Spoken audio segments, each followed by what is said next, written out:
Hello again, friends. I have excellent news for you that our PlayStation 5 mothership is in fact ready to go. So, Bdud5, are you ready to blast off into space? I am. I'm all ready. Hello, everybody. Welcome to Astrobots. We have exciting run today.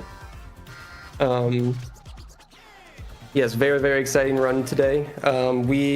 King was originally supposed to be running this, but I'm running it on his behalf today. So thank you so much, King, for believing in me to take over for this. I'm gonna let my couch introduce themselves. Cryo, you can go first. Yeah, absolutely. My name is CryoWolf05. I am a Astrobot speedrunner for the community and one of the people that helped route the current any% category. Alongside Bdud and several other people from the community. Excited to have Bdud be able to show off a couple of new big skips or movement tech that were discovered very recently. So looking forward for you all to be able to see that. And yes, I'm here for some reason. What these two are not talking about is that they're the two best runners in the world of this game. So y'all are going to have an absolute treat. My name is SatanHerself. I'm mostly here because I like Astrobot. I think it's really cool and fun, and the speedrun is really great. I have a whole document here that I wrote up for help, notes and stuff. We're gonna actually make some of those sections completely irrelevant with these new skips. So if you saw the AGDQ run by King, it's gonna look different in a couple of key areas. It's gonna be tons of fun. I'm really excited to be here. Awesome. And thank you for joining me, Satan and Cryo. All right. So without further ado, I guess let's just get right into it, shall we? We're going to be starting in 3, 2, 1, go. All right. So Astrobot, it's a pretty fun platformer, pretty big platformer. It's very well done, highly polished from last year, won Game of the Year last year. And yeah, the big consistence of this run is going to consist of us going around bunch of nebulas, bunch of planets, and rescuing 200 bots. That a lot of these bots are going to be references to other video game IPs, and it's going to be very, very cool to see them. But yeah, a lot of platforming going on in this. Right there at the start, we returned to title just to skip kind of some cutscenes. We can't skip all cutscenes this way, but some of them we can by just returning to title immediately. But yeah, we're gonna be going on to our first level here, Sky Garden. First of many. How beautiful this game is already, just like so polished. Oh yeah, we're coming into this level for the very first time, experiencing this game and just being blown away right off the bat. It is completely visual eye candy. It's utterly beautiful. Yep, there's our first bot. Yay! Yay! One down! Many more to go. But yeah, there's 300 total bots in this game, so we're not collecting them all. There is a category for that. There's even more than that, right? We have 2 categories that actually currently collect all of the bots in the game. That's right. 100% and the 300 bot category. But for any percent, the requirement for beating the game is to collect 200 of the 300. So that's what we're going to do, is we're going to collect the 200 fastest bots that we've come up with for the entire category. Bdud just did our first little skip there, just finding a little invisible platform on that side of that geometry and hopping up on it. So right now. There's a little blade of grass we jump off of pretty much. As speedrunners, we'll take what we can get. Exactly. We're touching grass for the good. Touching grass, yeah. Yes. Touching grass to save frames. To touch grass. Touching grass to save frames. Real. Good. So there's going to be a lot of these bots that are going to be just regular individual standard bots. But as you saw there, we've gotten 2 Ratchet and Rivet from Ratchet and Clank Rift Apart. Those are our 2 first special IP bots. Which some levels, some of the cameos will fit the theme a bit. But yeah, it's cool to see how each of them, how they implement each one with the environment sometimes. We also have our first power-up right here, the balloon power-up, which we're going to see a lot of power-ups overall in the level. We don't get to use too much of the balloon power-up, but essentially the idea, speedrunning-wise, is to reduce the amount of time that we're in the balloon. Yeah, the initial ascent with the balloon is very fast, so going vertical with the balloon can be very quick, but once you get to that height, the movement while you're floating around is very, very slow, so we try to get out of it as soon as possible. Exactly. But there's our first level, and so with the routing process, you'll notice that each of these levels kind of unlock after we beat the previous one, and we got two choices here, and to unlock the next tier of level, we're going to have to either finish this level that we've entered here, or the one afterwards. With the routing, we've decided to do it with this one via a secret exit. Some of the levels do have secret exits, and getting through those does count as beating the level. Yes. So what's great about this game in general is like there's a lot of platforms where you'll be required to go through all the levels or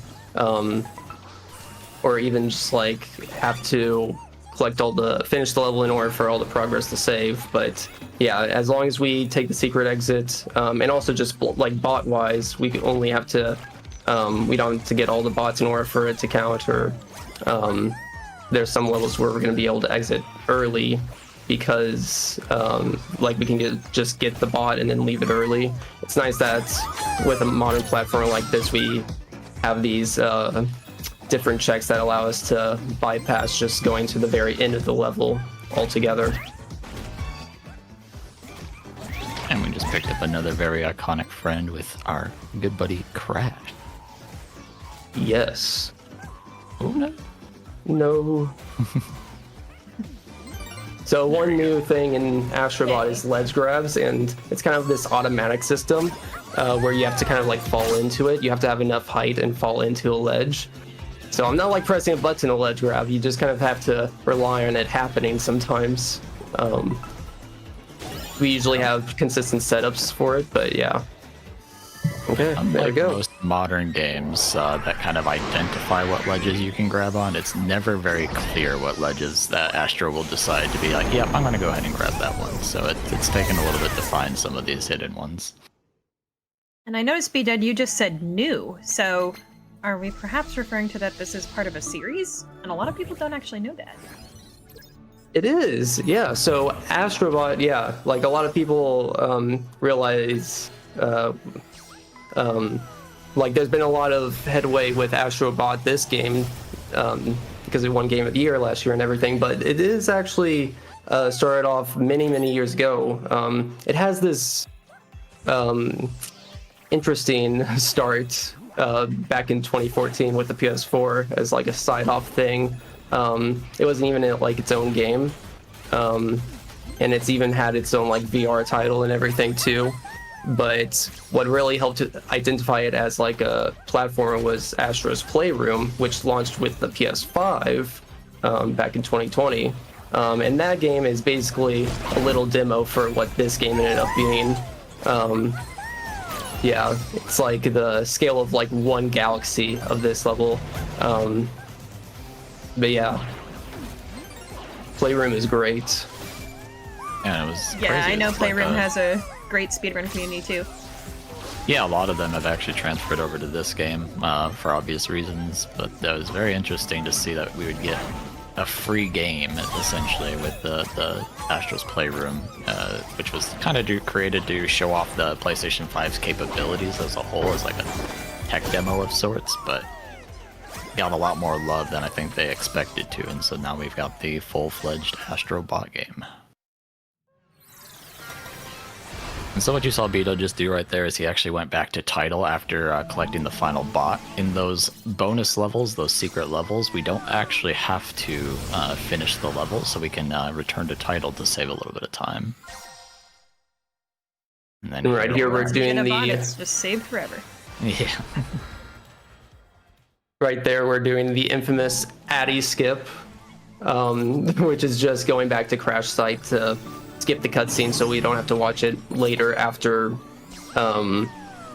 after we return from completing all Nebula 1. Or, yeah. Yeah, you can skip the cutscene a little bit later when it comes up normally in the process, but it takes a lot longer to load in for some reason. So Addy was able to figure out that by going to the crash site early, we can trigger the cutscene and skip it and save a few seconds.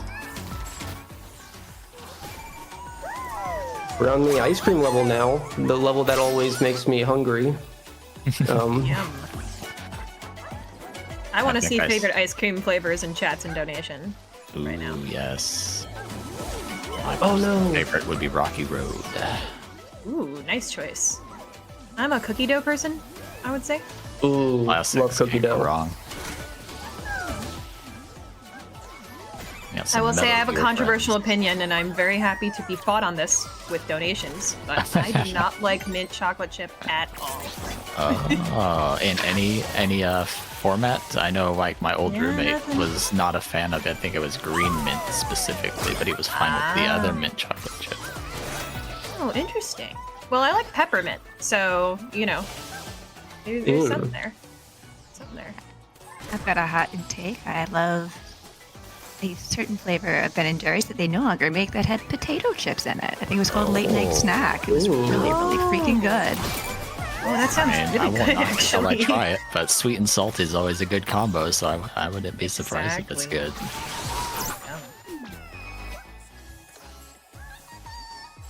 This Ooh, was such this a is a satisfying hard skip. skip coming up. Yeah, it's really, really difficult, but really cool. Yes. I'm gonna basically Got this, Bdud. slant up here. There we go. Nice job. Nice, okay. Really good. That one's really Thank hard. you.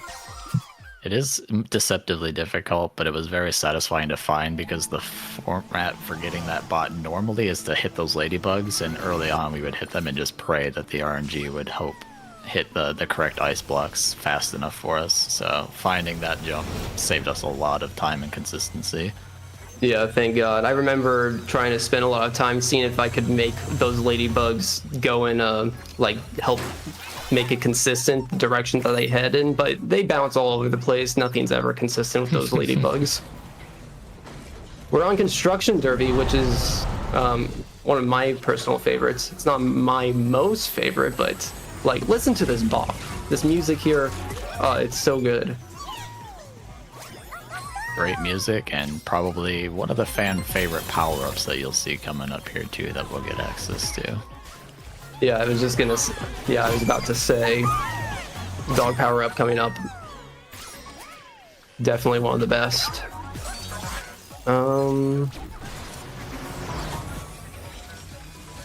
Yeah, while we Okay. celebrate dogs, maybe is this a good time to let Doodle do some messaging? Yes, we can go for a few messages. I do have one message right now. I've got a donation of $25 from Aaron4464. No message, but thank you all the same for your donation to help LinearC. And in case you didn't know what that's all about, we are currently raising money for LinearC, who recently became a single mother and has accrued a lot of unexpected debt. In response, her friends and communities have come together to present 5 days of amazing speedruns in her support. If you want to help Linear directly, you can help using donate in the chat. Oh, fantastic. Well, thank you so much for that. And also, we do have an incentive open for this run. I think we should probably let the people know what they could see. If we get to $2,000 on the whole marathon, Ryo, I'll let you take that because you know that challenge way better than I do. Absolutely, yeah. So at $2,000, we will get to see Bdud suffer through the challenge level gauntlets. And by suffer, I mean he's going to run through it very, very quickly for us all. It's the side levels in each of the galaxies that are notoriously difficult, so much so that people on Reddit and the internet were complaining about some of them being too challenging. So if you want to see how those levels can be beaten very fast, definitely get us to that $2,000, and Bdud will show it off for us here. Also, 2K on the marathon is just a big milestone. We'd absolutely love to hit it during this run. That would be super cool. Absolutely. It would be amazing. And just like that, we're almost done with construction. Dog power makes us go very fast. Yeah. It's also really fun. Like, Team Asobi knew how fun using the dog power up would be, especially speed wise, given that it was the first power up introduced in the speedrun DLC levels, and they've even brought it back for one of the levels in the second wave of levels that they're introducing right now. Because we got a new dog level it was just 2 days ago. So like it's really cool how that power up works, because you can go a little bit faster by going in short bursts rather than long bursts. Just ever so slightly faster. Comes in handy when you're doing the speedrun levels or when you're doing individual level speedruns. But for any percent, I just work on consistency. Yeah, I Making noticed sure- there was a little bit of a scare after the wall break there. I wasn't sure what was happening. Yeah, it seemed like I was like phasing through the floor for a second, and I didn't know if I was. Normally, we use that like platform to launch us up in the air, but yeah, it looked like I might have fallen through the floor altogether. But yeah, I lucked out. We're up to our first boss of the run, Mighty Chewy, which is a big gorilla. Monkey. We love the monkey. Monkey. Games filled with monkey bosses, monkey power-ups. Good stuff. Monkeys on the loose. We'll see Monkey in the bots, next level. yeah. Which that's really cool. Like, if playing this game casually, playing the special sort of mission levels that are based off of whole video game IPs, like the whole level itself, after the boss, those are definitely my highlight, and I can't believe the amount of effort Team Asobi went to go through all of those. Definitely was. As somebody who's been playing PlayStation games since PlayStation 1, seeing a lot of the levels is a truly fun experience for your first playthrough. Yeah, it really is a huge treat. And also at the beginning of this boss, Bdud just kind of hopped around those islands looking like it was nothing. You'd imagine that that's the intended strat, but actually, our monkey was throwing beams there that you're supposed to wait for. But waiting is silly and plain. It is Yeah, we not don't the like to wait. speedrunner's nature to wait for things. Waiting is absolutely bananas. Nice. Speaking of bananas, once we're done with this boss fight, we've actually got banana skip. Banana skip. Good timing. Yeah, I really so want there- Doodle to say more puns, by the way, actually. Now that that's happened, You donators, just ask. I'm Oh, looking at please. you. I love a good pun. Please send me your puns, chat. I wait for them with bated breath. Nice. Good dentist work there, by the way, I gotta say. Yeah. A bot of many professions. Dentist among them. So here we go. We have the banana skip coming here. So you have to hit the banana that comes over the edge. Most people wait for it to get on the floor, but you can actually hit it as it comes over the edge. So we're going to boost right now, and boom. Boom. Oh, I love that skip.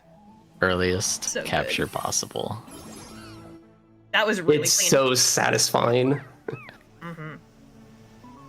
Bdud. Which it only saves like a second, but like when it skips is satisfying no matter what time save it is. It's always feels so good. Something yeah. about just hitting things as early as possible just feels good. So here we are on the first special IP level of the game, Apes on the Loose, homage to Ape Escape, which few members of Team Asobi actually worked on Ape Escape. So it's very cool and appropriate to see this as like the first big special level highlighted first in the game. But we're gonna go around, get a bunch of monkey bots. I'm terrible at this level. I've had to practice it a lot. I never did originally play Ape Escape, or at least my exposure to Ape Escape as a kid was playing it for like 5 minutes at one of my friends' houses. The classic. Yeah, so I know that if I played Ape Escape today, I would not be very good at it. Ape Escape was definitely a difficult game. I definitely grew up on it myself, so coming across this level as one of the first signature levels felt very nostalgic, and especially because they went the extra mile. And normally when you capture bots, you're just kind of punching them, kicking them, whatever kind of works for Astro, but they went the extra mile and you actually get to capture them with the net, just like an Ape Escape. And the animation that plays, it was just very nostalgic going through this for my first playthrough. Does mean it's a little more finicky than normal though, because the net you do have to be accurate. It can be, yeah, in true Ape Escape fashion. Exactly. The apes, they do escape. They do indeed. This is the level that has the most bots out of any single level, so, and they're all very fast, so we are going to capture every single one of these apes. None will be escaping during this run. I don't escape. I stand corrected. One thing that this level makes me realize is sprint speed, which I don't think we've really talked about yet, but it's really the biggest highlight of this entire run. Because of this level, it's like so many turns and you're twisting back and forth. There was actually a few times that I messed up and lost my sprint speed. And that's very crucial because it takes 4 seconds of you just running anywhere in a continuous motion in order to get your sprint speed back up. Nice, fast grab. Yep, we got the fast grab on Spectre there too. But yeah, sprint speed, if there's anything for you to really understand when you first start speedrunning this game, is to understand that, one, sprint speed is a thing that even exists. The number of people that don't realize that sprint speed is a thing in this game, including myself at launch, it's just so high. It's just something that you have to see. The game never tells you that it's a thing. It really doesn't. That's one of the nice things about the game too, is they don't really hold your hand through some of that kind of stuff, which you see in a lot of games nowadays. So they do have some subtle stuff that you do have to just kind of figure out on your own. Sprint speed being one of them, and it's very funny because one of our primary glitch hunters for the game that's found a lot of major glitches and skips and stuff, he found so many of them before he even knew sprint speed was a thing, and it just opened up a whole nother can of worms for him to be able to discover. But here you also have us with our first PlayStation part that we have to prepare.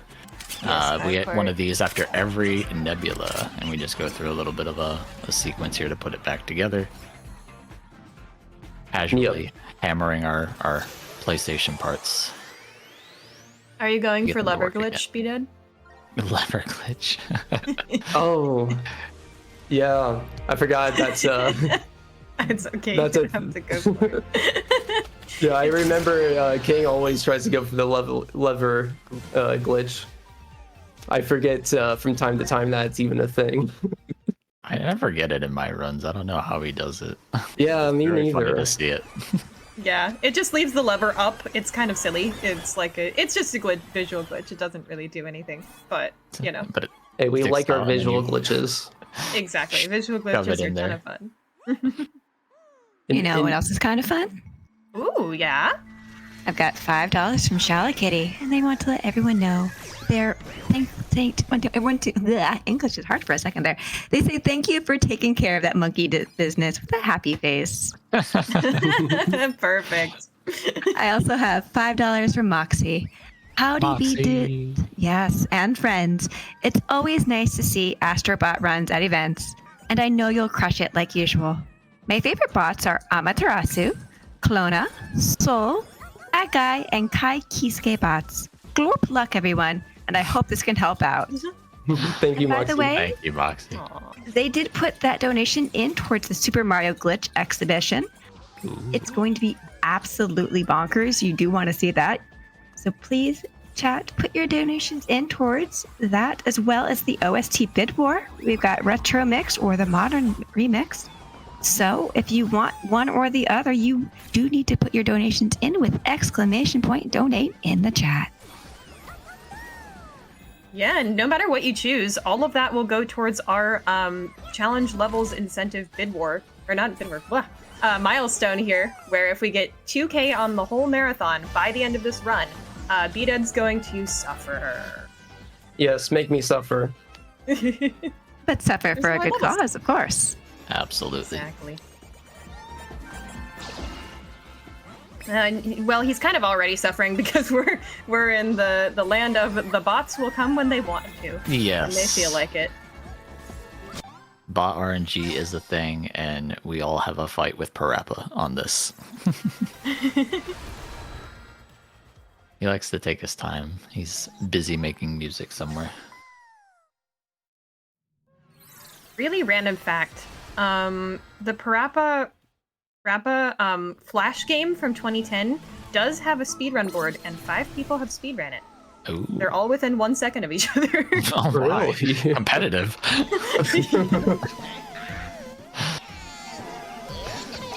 Why do I know How that? long is the Don't ask me. run? Like 2 minutes. Love it. So we're off to Nebula 2 here. So we're basically like a fifth of the way through the game. We have 5 big nebulas and then a kind of like final showdown. We got Go-Go Archipelago here, which features Monkey power-up, which lets us climb really, really fast. We can use motion controls here to climb faster. It does take a lot of motion to effectively do it, and I wish I could show it off. Like if I had a webcam, I wish I could show off just how much you like shake the controller and stuff. It would look funny. It's really incredible. You do want to see what it looks like. Definitely check out King's run from AGDQ, where he does use the motion controls for his monkey. Yeah, that was really great to watch. But definitely lot of also keep monkey watching business. this one, because because we're gonna do some things that run was not able to do because they weren't discovered yet. Absolutely. One of them was actually discovered by Moxie, so shout outs to Moxie for the donation and this new skip that we're going to be able to show off today. Shoutouts. I'm thinking if we want to get maybe a donation train going for the challenge levels, maybe we do it at one of our new skips. I think that'd be pretty cool. That sounds like a great idea to me. And like I asked before, chat, I would love to hear some puns if they have to be about monkeys or whatever else, or perhaps maybe your favorite ice cream flavor that did come up earlier. Regardless, please put your ! donate in the chat. Really want to see that glitch, that challenge level thing. It is so cool. I checked it out earlier. It blew my brain. You guys want to see it. That's all there is to it.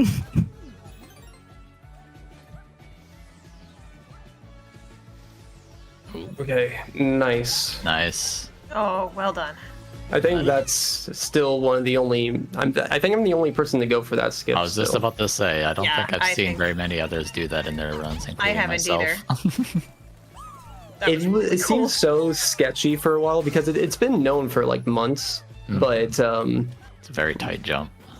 yeah, like I practiced it a few times a few months ago, and it was just like I'm not gonna make this consistent. And then I just honed in on it one night, and it actually ended up being extremely consistent. I was surprised. You just need to keep your sprint speed up, and everything becomes a whole lot easier. That's pretty much 90% of this game. All the jumps The are sprint speed. When in exceedingly doubt, easier. sprint speed was the problem. I also think just like from having played the game a lot more too, you just naturally are getting better at your own movement, so it makes some of those skips that seemed harder at first a lot more manageable nowadays. Ooh, Nice. There you go. Hard. Second try.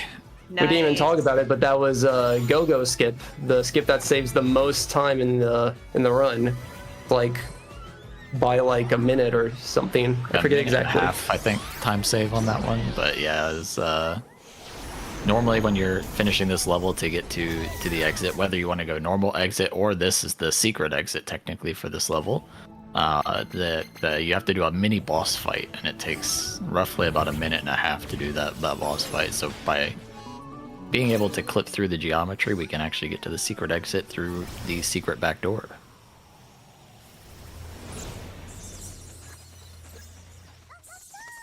We got our second secret level. I'm gonna try and go very fast here to get make this like 3-second cycle that comes up here halfway through the level. Cryo can consistently get this cycle, but I've only gotten it like once before, or maybe twice, I forget. But it's basically kind of like matching to get this elevator right here. Oh, I did make it. Just barely. Let's go. Oh, That's nice. so That's tight. so to clutch. get. It's very, very tight. There were so many runs prior to my any percent grind where I would be like very close, or any runner really was like just barely short of it. And so we found a way to move fast enough just to be able to make the cycle, but it saves like 3 to 5 seconds if you're moving properly. So it's definitely worth learning. Oh boy, now we got downsize. Kind of probably recently the bane of my existence, which the mouse power-up is insanely cool in this game, one of my favorites, but it's very, very hard to get optimized perfectly. So it's like, this is a level that you can either like save or lose like 30 seconds, all in a matter of 3 minutes. Yes. Which we're gonna skip a lot of intended jumps here. There we go.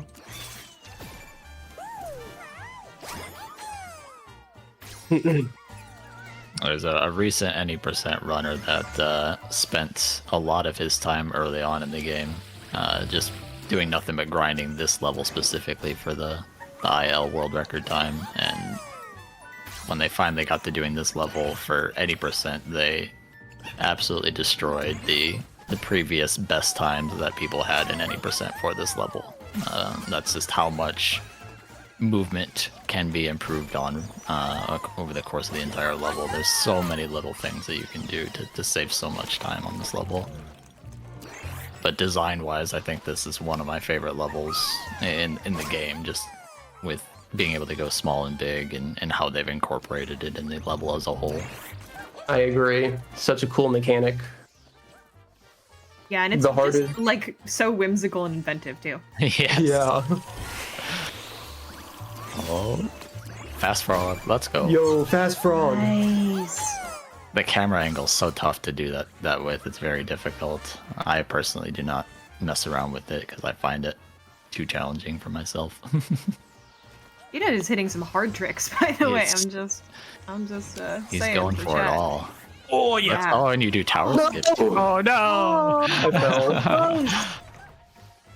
Oh, that would have been It's okay. That's all right.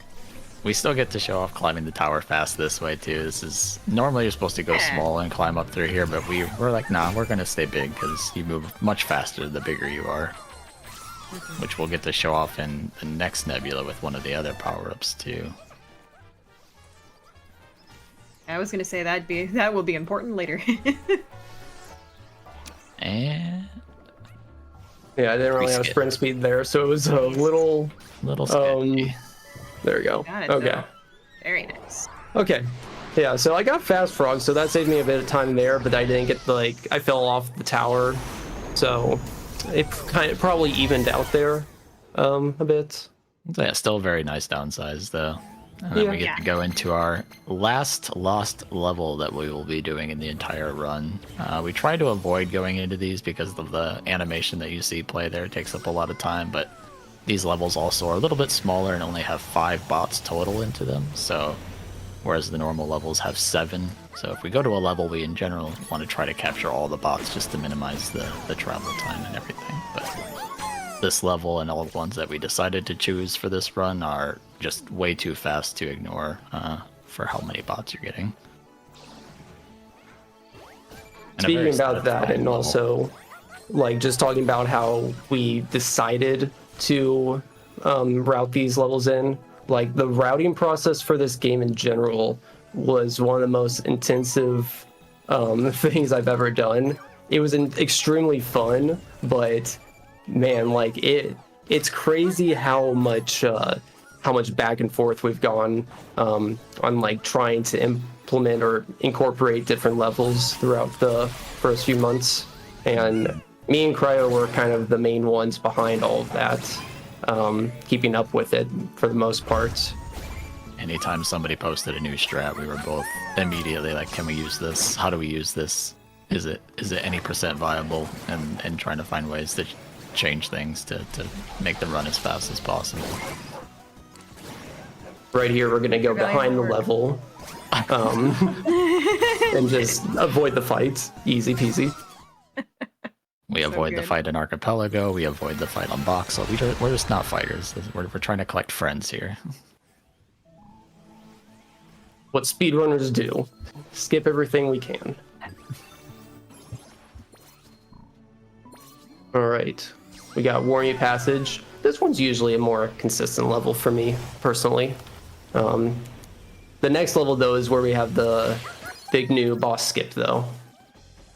So stay tuned for that. We're going to get the Froggy power-up back here.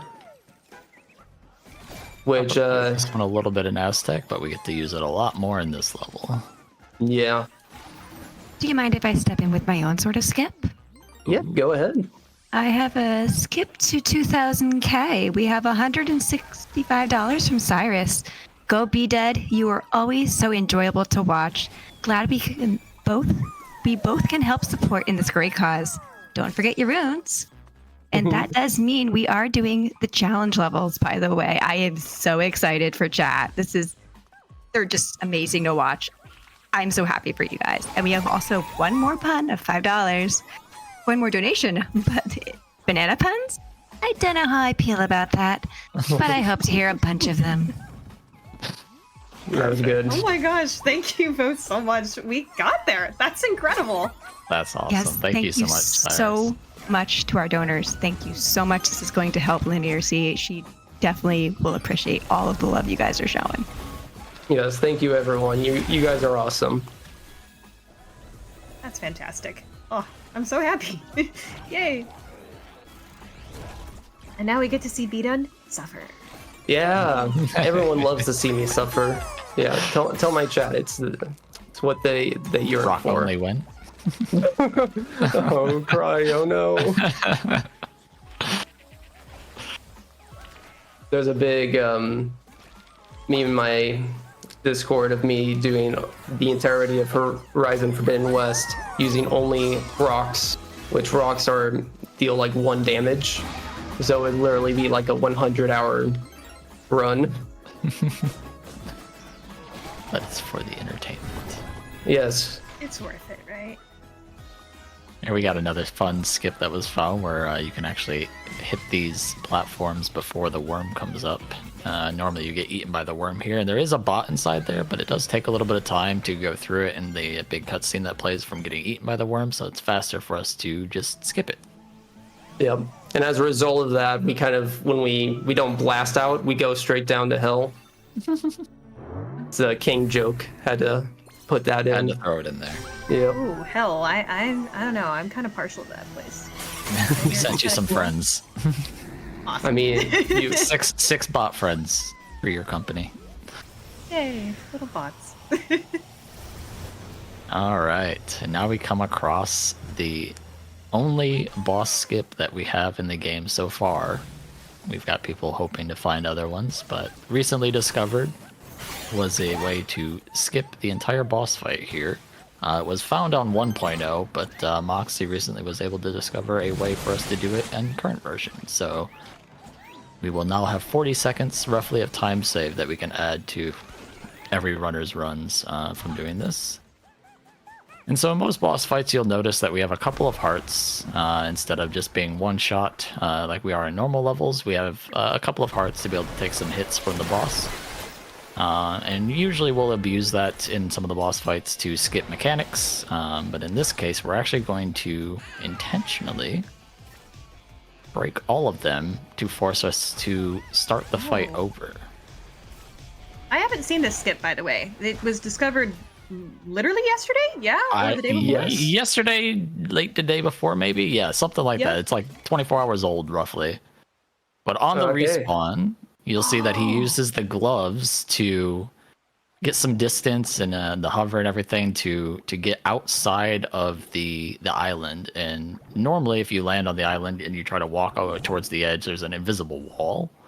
But by respawning off the full death to the boss and punching our way, we can actually punch over that barrier. And now we're going to swim into the abyss. Nice little swim. This is so cool. Whoa. Yeah, so that most boss of takes the, a while, so this helps. Most of the boss levels are going to have kind of like this kind of like the end level gate, just like way off in the distance. What makes us able to get to it in this level is the fact that there's just infinite ocean for us to swim through. But theoretically, we could have a boss skip like this happen on any of the bosses if we just knew how to like basically fly in air, I guess. A combination of that, but they also, part of the reason we're able to do this is they actually store the asset that ends the level somewhere in the world. And so in this one, we're able to swim infinitely, but we've also learned where the location is. And because they're kind enough to give us these kind of markers with the islands in a tree, so we actually have some visual cue, we're actually able to do this 100% consistently as far as finding where it's at. And this is so awesome. There we go. Level done. That's a free 40 seconds, pretty much. You just gotta know how to spin and then glide after you die on the boss. But it's very, very straightforward. No very, very cool fight today. That was so cool. I'm glad I stayed blind for that, because then I got to experience it like chat. Absolutely. It's fun to have out of bounds skips, but that one is by far the one that takes it to a whole nother level for this game so far, as one of the cooler skips that we have in the game. But now we get our second signature level, and of course we've got to have God of War, or in this case, Bot of War. Any game you can beat Kratos is instantly 10 out of 10. And for me personally, this is probably my favorite soundtrack of the entire game. I think they did just such a good job of making a mix with the audio and thematics of God of War, but with their playful style that they have. Absolutely. I'm already saying boys in chat. Oh yeah. Boy. It happens. Anybody that runs the game, anybody that's been watching runs, we're all ready for the boy.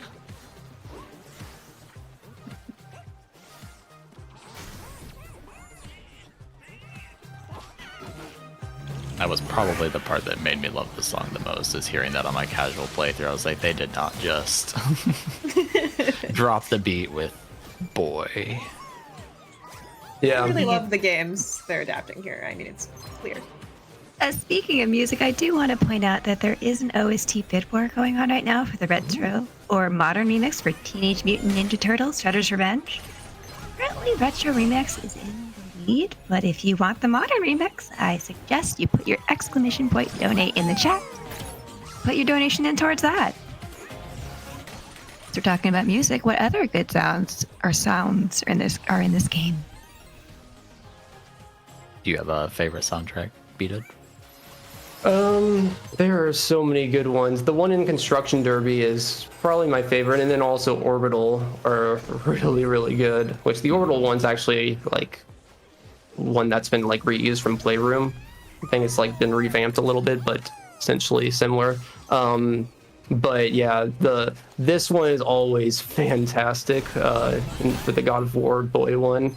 And then the Uncharted one, Uncharted hits home for me. It's like the nostalgic game for me out of everything here, I'd say. Nice. So it always brings me to tears. That's a good one for sure. As somebody who hasn't actually played Uncharted, I also really enjoy that song. It just feels like very adventurous, which is what the game is normally, so. Yeah, it's all about the feel. I mean, I feel like that's something that this game does so well, is it takes a look at everything it's trying to, you know, emulate. Saying, what is the pure way we want the audience to feel, you know, when they go into this level? Yes. When they see this character. I'd say that's They very get that accurate. We got a little bit of a mini boss here. Needhog. Needhog. Needhog. Probably my favorite name. Okay. So We cute. do a I want a little bit of- figure of that on my on my desk. I want to roll it around. No, right? With a little wire that you can pull. Have it have so something good. that happens. I need this in my life. Yes. I like You now. pull the wire and it just says boy. Dude, this is like $1 million idea right here. Yeah, it's true. We gotta start. We'll make a company. And we've got our second part. So for part number 1, we used our lovely trusty hammer. And for part number 2, we're gonna bust out the chainsaw. Just your typical PlayStation 5 part repair kit. Yep. Yeah, fine. Think nothing of it. Normal. You don't have one of those? In your game room? Yeah, I just have a chainsaw off to the side at all times. You know, just for emergencies. Right next to the sledgehammer. Right. Yep. That's the sledgehammer. Yep. Just for when your PS5 gets frozen, you know, like Yep. literally frozen, not Yeah. technology. Most people's consoles have overheating issues, but for some reason we have freezing issues. But we keep a chainsaw right by us. Essential. PlayStation's weird. I don't know. Unironically, though, I think one of the things that this game does well for a casual playthrough experience is use motion controls and different features of the controller themselves. It's part of why they designed, you know, the tech demo using Astro's Playroom, but they've kind of continued it over here is to really showcase what the controller is capable of, and these part repairs using those controls and feedback, it's actually very well done. At first I thought we were gonna all be kind of annoyed by these sections during the speedrun just because they lose kind of their appeal, but they actually provide a nice break between each of the nebulas to kind of just relax for a little bit. Yeah, it's really, really nice.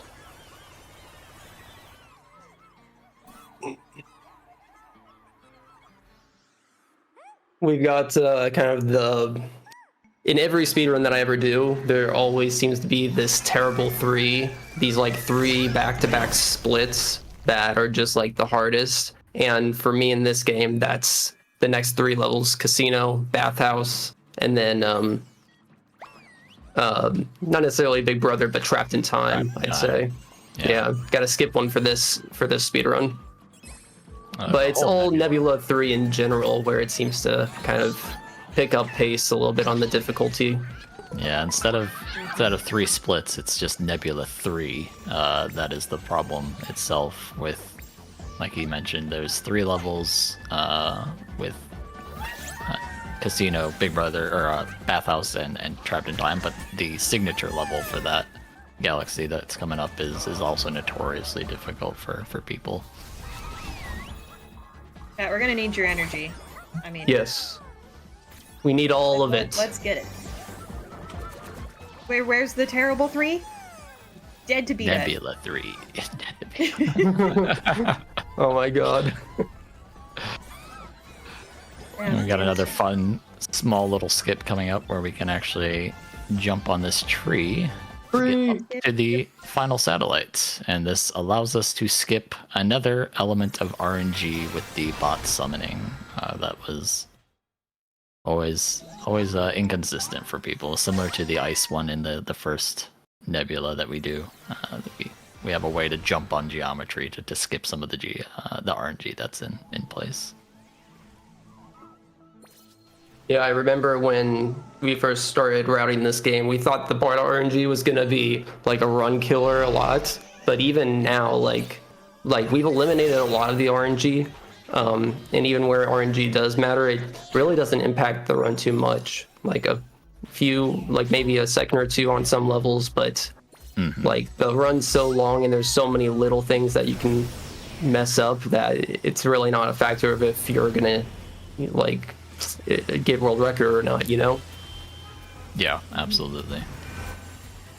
Yeah, it's something that I really admire about this game in general, but also it kind of translates to the speedrun, is that like anybody with any background can do well in this game and enjoy this game. And I really think that's true for speedrunning as well. It's not, it's not very punishing. It's really about how well you can do the tricks, and how clean your movement is. So even though it's a long speedrun, I feel like it's a good one for people getting into it. And for people who've been speedrunning for a long time. I agree. And so especially, even though like the length can be a bit much, I've seen a lot of people getting into this game, getting into the network speedruns, specifically just trying to grind out the DLC levels. And like the Discord goes crazy for those levels. Like it's a insane seeing like so many dedicated gamers in there, but also a lot of people just like sharing their like first attempt in their PV and being so proud of it is so awesome. And the community is great too. It doesn't matter, whether you're competing for world record or you're just, competing and helping your own goals of your personal bests. And everybody's very supportive of everybody. So never be afraid to, just join the Discord and post your times and be proud of it, because everybody else will be proud alongside with you. Exactly. Very supportive speedrun community for sure. Also, Nice. We're slowing down time. We haven't talked about it yet, but Yeah, another power up here that we get, the stopwatch. It's a very fun one. We get to slow down time and use these platforms that we normally wouldn't be able to jump on very easily, and dodge some of the obstacles. But it's also going to allow us to set up one of the more flashy skips in the run at the end of this level. Ooh, I can't wait for that. Eyes glued to the screen, chat. Yeah, and I've Nice skip recently been working on a consistent way to not even use slow-mo for the cool strat here at the end, so it saves me a few extra seconds over. Yeah, I think like a couple seconds, that's it, over using the slow-mo technique. If I pull it off, it's gonna look really, really cool though. And we get to use it here to stop that rocket ship at just a precise timing, and then we unfreeze time and pull the wire towards it to allow us to instantly go over it, and it looks very cool because we kind of fly through it, just barely missing getting zapped by it.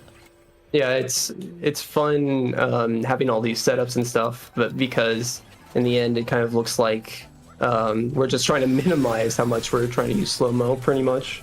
Nice. Oh, he did it very nice. And that's the big launch. Beautiful. That is very, very difficult to do without stopping time. It's already difficult to do with stopping time, and a lot of people, while they're learning, will struggle with it, and even people that are veterans at the category will still die to that skip. So impressive to see you do that without stopping time for sure. Yep. And I am running my splits in the background. That was a gold cryo. Very nice. Congrats on the glide. GG Glad! Let's go. Didn't feel like it exactly, but It looked pretty clean. yeah. There was one part in it that I messed up, but yeah, I think it's specifically because I'm like the only person to not use slow-mo on that final launch that it helped me pick up some pace. Slow-mo, and I'm not sure if your old Glad was using that dice skip that you did as well. Yeah, that's another kind of newish thing that I did. Although that one's much smaller. So here's Bathhouse. Bathhouse is very.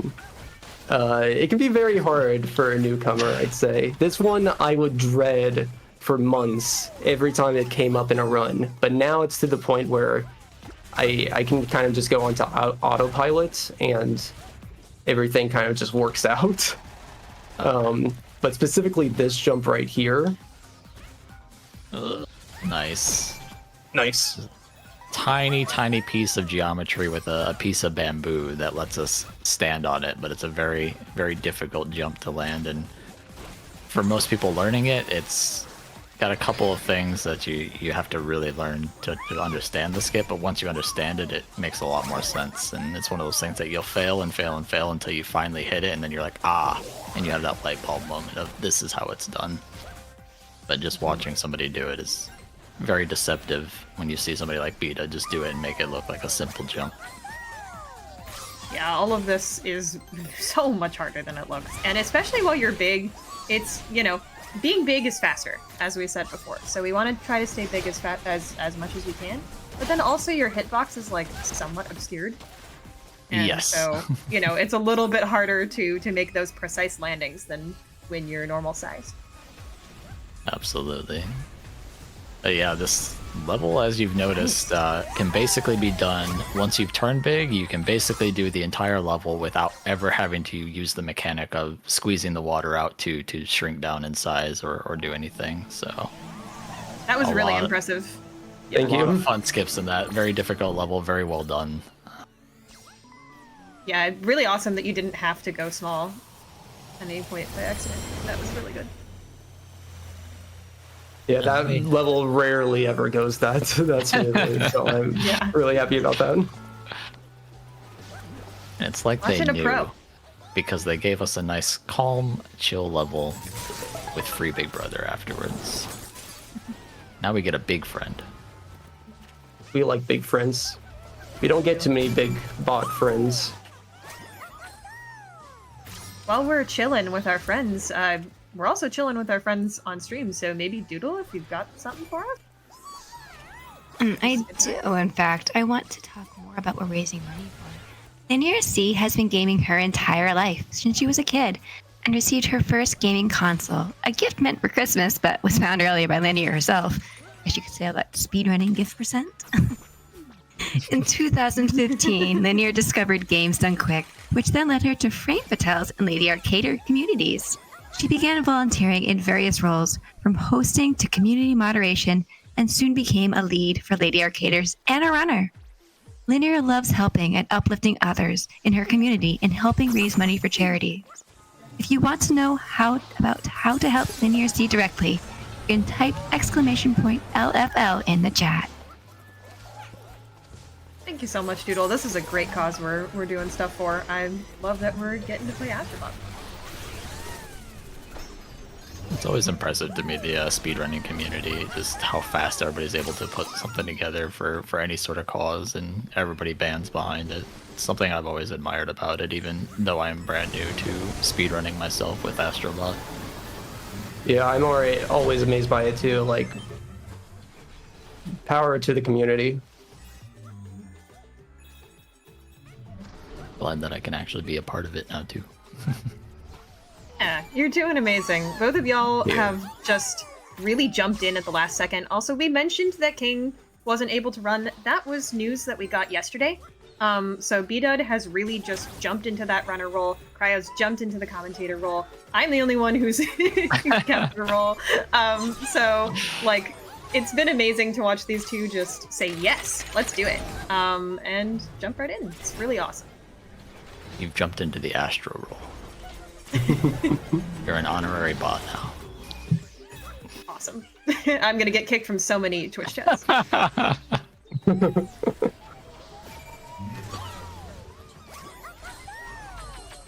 So nothing crazy with free Big Brother, but in the next level we got some more fun. There's not a lot of different like small movement tech, but there is something that was discovered in the next level that lets us kind of change the way the level's played. Yeah, your eyes are gonna widen up when you see it if you don't know what's coming up next. Gonna be like, how's that possible?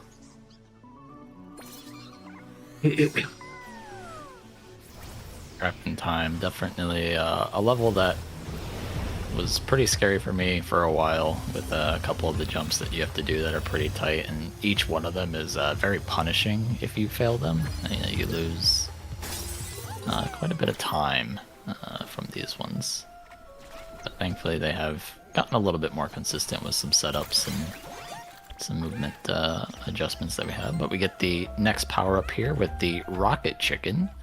And similar to the dog, it's a boost, but unlike it going horizontal like the dog, we actually get to have some verticality with this one. But as you saw, Bdud just decided to punch his way across some quicksand. Normally it's not possible to run across this, but for some reason, if you... oh, there we go. That's what normally happens. But for some reason, if you punch, you're able to just kind of surf your way across it. It might look difficult, but it's very very consistent.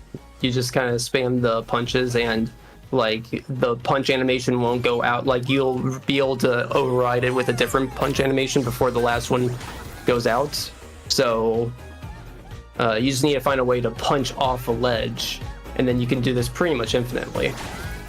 Yeah, as long as you can keep spamming that button. Thankfully, it's not like a frame perfect punch skip or anything like that.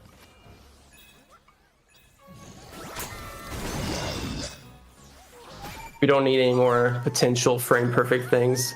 No. Or best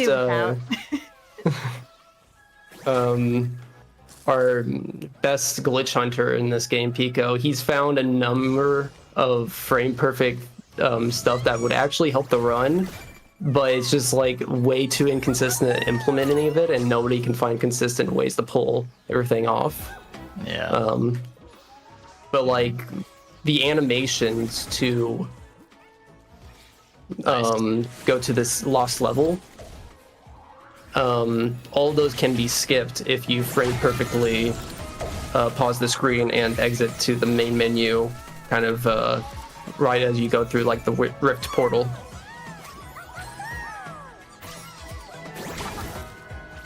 Yeah, definitely something that I could see being implemented in the future, but currently not required, and definitely difficult to pull off, so nobody's really going for them yet. We'll look back in like 3 years, and then the strat will be just completely different. Yeah, absolutely. Oh, huh. Speedrunning.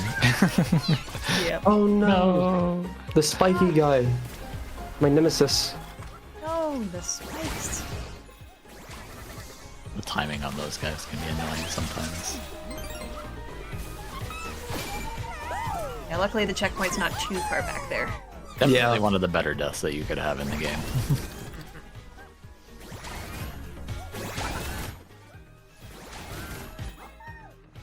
Yeah, the rocket boost is so satisfying here. Also, chicken. Chicken. No, get back here. There we go. Nice recovery. Normally we try to hit a cycle where we can land on the tree for consistency, because this bird is deceptively difficult to hit otherwise with the depth perception. It's very difficult to figure out where exactly you should be boosting from normally. So if we land on the tree, it's actually a perfect height for you to just be able to kind of jump and punch into it. So good recovery on that one. Now we get the third boss. This time around, we don't have any full boss skip, but you will see a part of the boss fight that Bdud will use one of those death abuses where we intentionally lose one of our hearts to speed up one of the phases of the fight. Yeah, this one's super interesting. When I first learned about how this whole thing works, I was like, oh, this game's it's got mechanics. Yeah.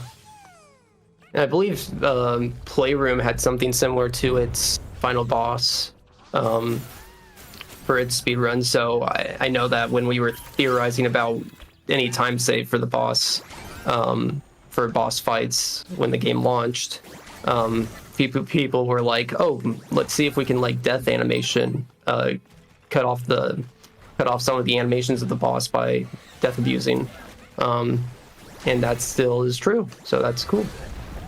I love the chicken here. I spin out of the top of the chicken to kind of like get back onto the ground quicker. Because you don't want to like raise up to the, you don't want to take the boost all the way up to the peak. So the spin will kind of like cut off the boost right then and there at whatever time you do it at. And similar to the dog, where you want kind of short boosts with the horizontal boost of the dog, you actually want to try to do as small of a boost with the chicken as well, just to save time on your inputs. Alright, we're gonna go up here. To be able to just infinitely use this chicken over and over again.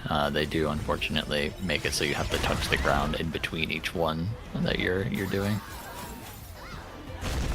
We just gotta wait for an infinite chicken boost glitch. Dude, that would be insane if that was a thing. I won't rule it out yet. Speedrunning will never fail to amaze me at what can be found. Anything's possible with speedrunning. It's true. Infinite chickens. Infinite chicken. Breaking the rules of matter. I'm fine with that. So this is where we're gonna death abuse on purpose. Take the spit attack right away, and that is faster than right climbing the there. tower. The Rocket eggs, boost into the eggs to hit them a little bit faster. yeah, especially when they're paired up, you can get hit 2 of them for the price of 1. Kill 2 birds with 1 stone. Price of 1. Yes. Know of something else that has 2 options. Hint, hint, nudge, nudge. That OST bid war. Retro. Indeed. The OST Bid War has 2 options indeed, Retro Remix or the Modern Remix. I've been told it's basically like this if you haven't heard it before. The Modern is the OG version that includes songs with lyrics, and Retro is a DLC version that people likely haven't heard before. So it's like Boomer versus Zoomer or New versus Nostalgia. It honestly sounds really super duper cool. And if you want to hear the Modern Remix, you want to do some sing-alongs, I suggest you put ! donate in the chat and put some money in. Right now you need $6 to beat Retro. So go ahead, chat. You know what to do. Sing some songs. That would be fun. Sing some songs. I love singing songs. Come on, chat. Let's make how to sing along together. Monkey spotted at the very beginning there. Ooh, monkeys everywhere. We're finally into the uncharted land we were talking about before. Yes. So our third special bot-themed, game-themed level. This is my personal favorite. And this level can be kind of hard speedrunning-wise. There's a lot of things that can go wrong. Gonna try to take advantage of some rope physics here to get me enough distance up here. Nice. Nice. I love the rope physics in this game. Anything that's like movement based or can abuse your speed in speedrunning, I always favor that over anything else. I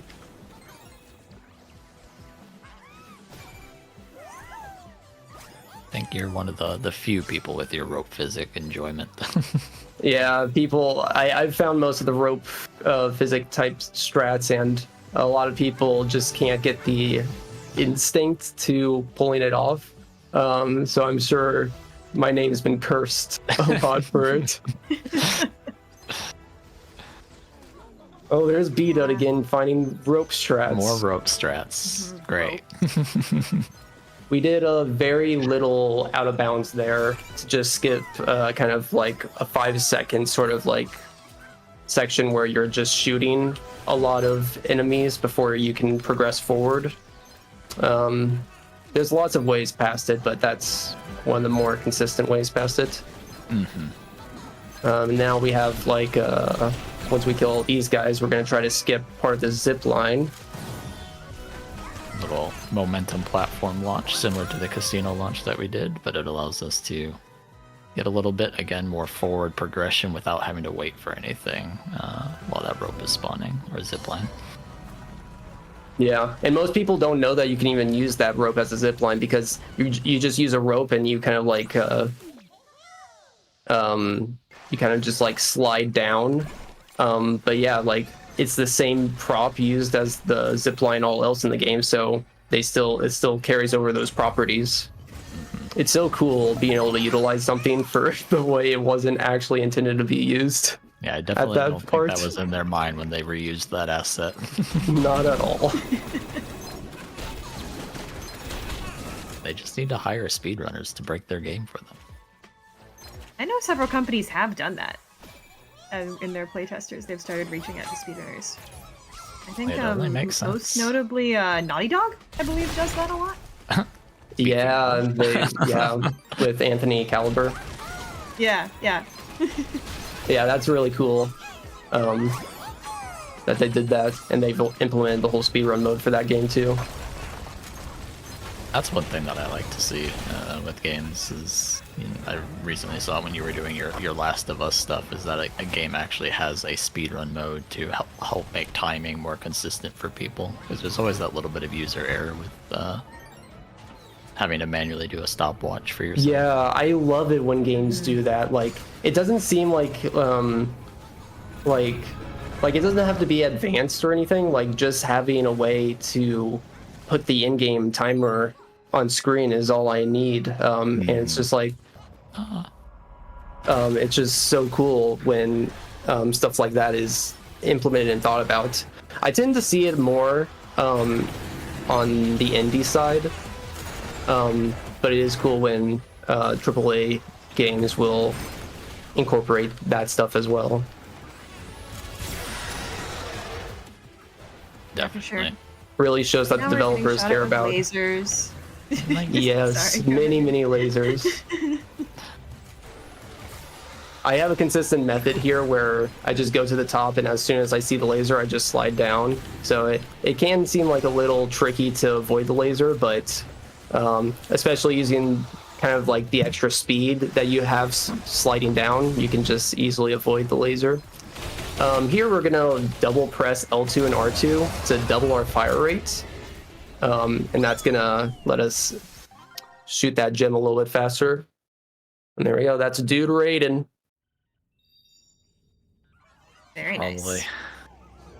Hardest galaxy by most people's standards has now been completed. Every other nebula definitely has some difficult levels, but that one has probably the largest grouping of challenging levels. There's really only one level in there that was relatively comfortable to run through. So Yeah, and Bdud did really, really well.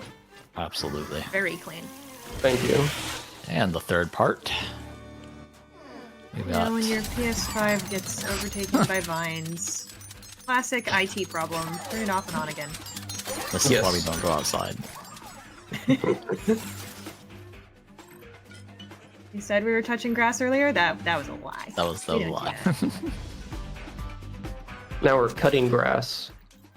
And adding every gamer's necessity, RGB. Yes. Never Yeah, had you're to not a charge gamer it. unless you have a RGB coded PC case.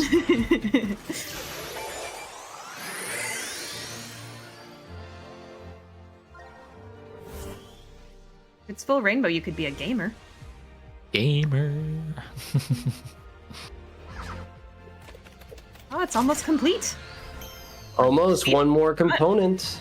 Well, Yeah. two more components. Yeah, technically.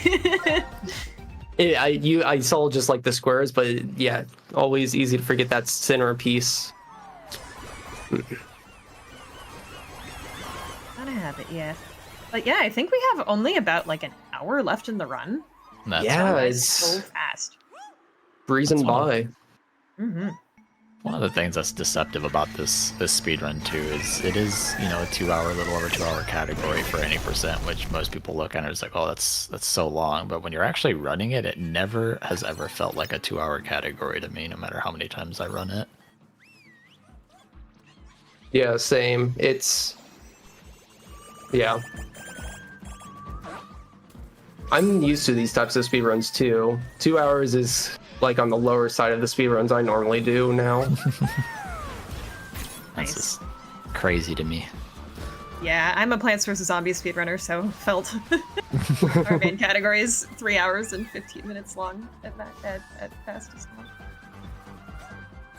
This is another crash site section that has some bot RNG to it normally, but we've actually got a pretty cool jump coming up that allows us to not have to worry about it. And then the parts that do have bot summons, for similar to Crash Site 1 and this one and every other one, we have these bot summons that actually let us trigger them ahead of time and assemble them while we go do other things. So we really don't have to worry about the RNG as much as we were expecting to initially.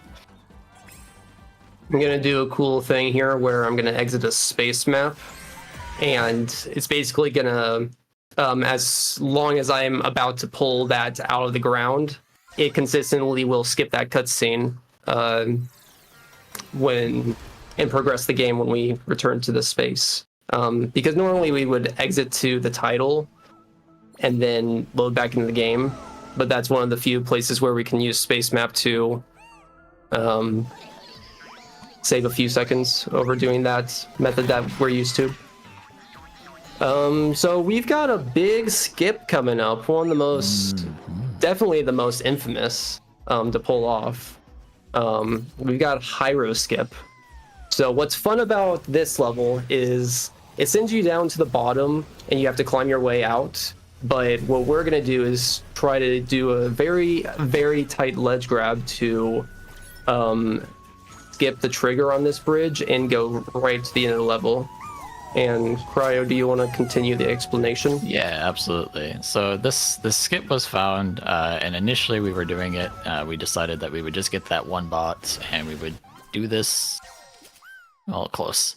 It's very tight because you have to do this ledge grab to try to get extra distance without stepping up onto the bridge after the ledge grab, which causes it to break. But if we can get the ledge grab and then immediately let go, we can actually get around that trigger. But initially we would do this skip and then just finish the level. Nice, got it. Nice, very nice. Second try. That's really good. That's still very, very good. Oh no! Oh, it's okay. We got a checkpoint right here, so Yep. So that helps. Not the worst. But yeah, the game kind of just magically thinks that you've already done that part of the level and goes ahead and plays that cutscene for you when you re-enter the trigger, which is so funny. Yeah, and by doing that, we've actually been able to trigger that checkpoint, and that's allowing these owls to spawn that normally would not be there if you just fell down normally. So what that allows us to do is grab a few of these extra bots a little bit faster than you would through the intended level design. And so we actually, instead of just getting that first bot and then leaving the level, we actually are able to come back down into the level and grab a couple more bots and then finish. And this level has been one of the coolest ones to see from the beginning of its addition to the run into where it's at now. It's changed by far the most. yeah. I love seeing the history of how a level progresses. There's a couple I think more this bots is one in of the this. ones that's the most complicated and just has a ton of moving parts to it that are hard to Yes. even understand if you know, haven't Yeah. really delved into it yourself. Definitely. Now, for most new people getting into the run, it's definitely the skip that we say, don't maybe worry about this one right away. It's a very difficult skip to pull off. Bdud doing it on second try is phenomenal. Most people, you know, it does take a couple tries. Oh, That was spooky. Laura. we do want to die after getting Laura, not before Yeah. getting Laura. So. Yeah, I don't want to confuse the two. But that owl that you saw him go back up onto the nose, it allows you to re-trigger that checkpoint that we used to spawn them in the first place, and it allows us to then grab that bot and spawn right back at the top. And then we're It's been forever since I've failed it. Oh, another deceptively tricky jump with the depth perception here and small landing zone, but we're trying to land on this torch. No. But it allows us to get past these spikes. Normally you have this power up on this level that turns you into a metal ball and allows you to roll across these without taking damage or dying. But we don't have that luxury anymore because we've skipped that part of the level. And nice. Good. Just had to get a footing. Yeah, like even if you get a footing on that torch, it's like only for like a second. Or yeah, like for a few milliseconds. It's so you kind of just have to slide off it really fast, and hope that you've regained your jumping abilities, like to spin and to hover again.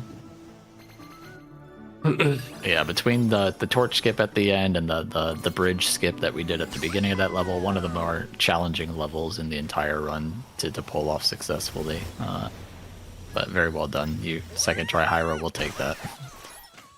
Yeah, for sure. I mean, if I played that level, I'm sure it would take me more than twice as long. I'm certain. And now we get to an underwater level, and the only time that we actually get to use this penguin power. But I know all the unlike- cool abilities you only get to use once, and it's like I want to use it more. I think that's part of what makes them some of the cooler ones, is that we only get a taste of them on a level, and so we miss it and we want more of it. Yeah, I Unlike agree. unlike most games where you hate the underwater levels, this underwater level is surprisingly enjoyable. It is. It was cool for routing wise too, because it's like a mini open world section from this point on. So we've had to figure out which order to get the bots in is the fastest. Which we're not going to finish the level, but we are going to get all the bots here. I believe so. Yeah. Yes, all 7. Mm-hmm. I remember the route. I don't remember if I didn't remember if it was 6 or 7. It's understandable because during the routing process there was a period of time where we actually only did 6 bots here, I believe, and then finished the level. Yeah, So yeah, it's because good. there's the last bot we get here is like in a sub area, so it's can take a little long. And it's pretty far out of the way of the pathing to the end as well. But we figured out that by not doing the intended route of saving this starfish, we're gonna let him stay locked up, unfortunately. Sorry, starfish. No hard feelings. By doing so, we do save some time, and we do get to get an extra bot in this level because of that. But yeah, again, this is, like you said, an open kind of design, so even though most of the levels kind of show you what bots you're getting kind of in the order of the level's progression, this one's a little different in the sense that you could be getting the 7th bot first and, you know, the first bot 7th. So just everybody's run of this level is probably going to be different on their first playthrough. Oh, very nice. I got an animation skip. It's very hard. That's the only time I've done it so far in the run. But technically we have like 7 chances to do it. But essentially, if you hit the bot and pause the screen at the same time, you have the opportunity to leave planets with the bot counting, so you don't have to sit through the 4 seconds of animation time that you would have to go through of it saying like bot collected. Yeah, so 4 seconds saved right there at the end. One of those typical frame perfect sort of tricks that it's hard to pull. Yeah, or semi-frame perfect. Semi-frame perfect, yep. Contrary to what it always looks like at these things, that's difficult. We get our friend Klonoa. Klonoa. Shout out to Astrobot runner Neil Legend, also Klonoa speedrunner. And recently Klonoa world record holder. Yeah. They actually just did it, I believe yesterday, wasn't it? It was this week, yeah. Yeah. Wow.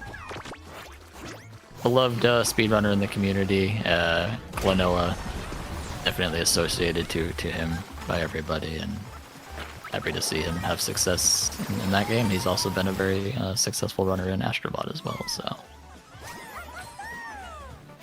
hoping he comes back to us.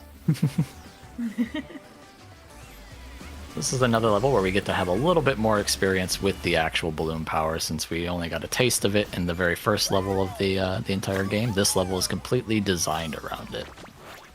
And this was the similar to how I was explaining, where you have like a 2-level split and you do have to finish one of the 2 levels. This series of 2 levels between the underwater one and Balloon Breeze here was 2 levels that we kind of went back and forth a little bit on which one we should finish, because they were both very close. But ultimately getting the ability to get all 7 bots in both levels and finish this one was the route that ended up being a little bit faster than doing 6 bots in both and finishing the previous level. So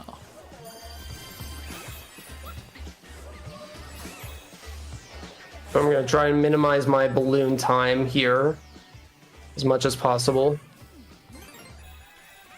nice. Very good. If you go too far down there on the descent, you can actually have too much speed before you get a chance to use your balloon there, and you actually just continue to fall into your death. That's not what we want. Nope. We do want to hear a little bit more from Doodle, though, I think. So whenever Yeah, is a good Absolutely. time. So again, yes, I would like to remind everyone we are raising money for LinearC. One way you can help us do that is by donating towards one of our really cool initiatives. Like we have a glitch exhibition in Super Mario Sunshine where we get to watch the runner of that can basically completely break the game. I saw a picture of it. It just blew my mind. There's so many things that are just blowing my mind today, and it's awesome, and you guys should really put your donations in towards that. And additionally, we have a bid war going on for the retro remix or the modern remix of Teenage Mutant Ninja Turtles Shredder's Revenge. That is coming up next, so you don't have that much time to get that in. So if you want to do the retro remix, you're good, but you probably want to increase that lead. And if you want the modern remix, well, you got to step up and put your donations in with ! Donate in the chat. And speaking of donations, you don't actually need to say anything. You don't even need to put your name. Like we have a $25 donation from Anonymous. No comment, but thank you so much for helping LinearC. We very much appreciate it so much. Fantastic. Thank you to Yeah, I want to everybody see that donating. bid war get competitive. I want to see those glitches. Thank you so much for donating. And Spooky is a level that can be pretty spooky for most people. There's a lot of things that can go wrong on this level, and then one of the things to touch on here, you'll have noticed at the beginning that when we pick up these power-ups, normally we're breaking open a chest or doing something to activate the power-up for the level, but in this level we're actually able to sort of skip over a barrier that we normally would use the power-up to get past. And by doing so, for some reason this level thinks that you should have the power, and it just automatically will give it to you at some certain part of the... once you get to a certain part of the level. Oh, no. No. It's been a while Just- since that's knocked me off during slow-mo. Just barely. And yeah, what's also spooky about this level is the fact that it'll take away your sprint speed just randomly. There's so many little pebbles. So those for mice. jumps like that, you can't make that without sprint jump. Yeah, those mice are a problem that can sometimes just like, you hit a little pebble and your sprint speed just gets demolished. Like I just kind of demolished there. Oh. Yeah, another you thing don't that have can... those things that fall, you can kind of just run around in circles to get your sprint speed back, but if you're doing terrain like this, that's not really. Sometimes that's necessary. Like right there. There we go. Yeah, one thing, the ledges, like, as soon as you ledge guard, like, what's nice casually in this game, of course, is the game will ledge guard you if you get to an edge so you don't automatically run off the edge, but that automatically gets rid of your sprint speed all the time. So when you land on a platform or when you are about to leave a platform, if you hit that ledge guard, you're kind of screwed, I guess. Yeah, from a speedrunner perspective, it's a little bit of an annoying feature, but definitely understand why it's in place. Thankfully, we do have a way that we can implement in certain areas where we can actually charge up a spin and then run into the edge, which you'll have seen him do on like Trapped in Time, and we'll do it in a couple other areas as well. to make some of the longer, tighter jumps. But when you're spinning into the edge, it actually doesn't have that effect of losing your sprint speed, but still has the effect of the edge, like stopping you from falling off the edge.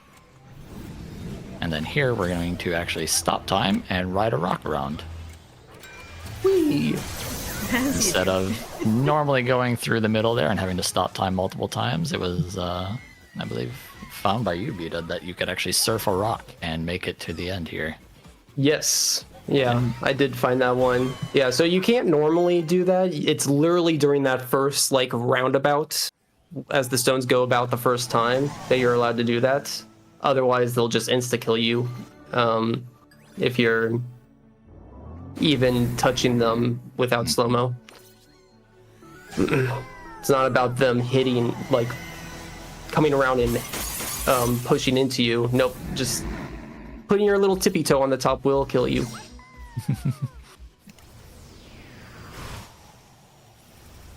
And now everybody's least favorite boss fight to get to.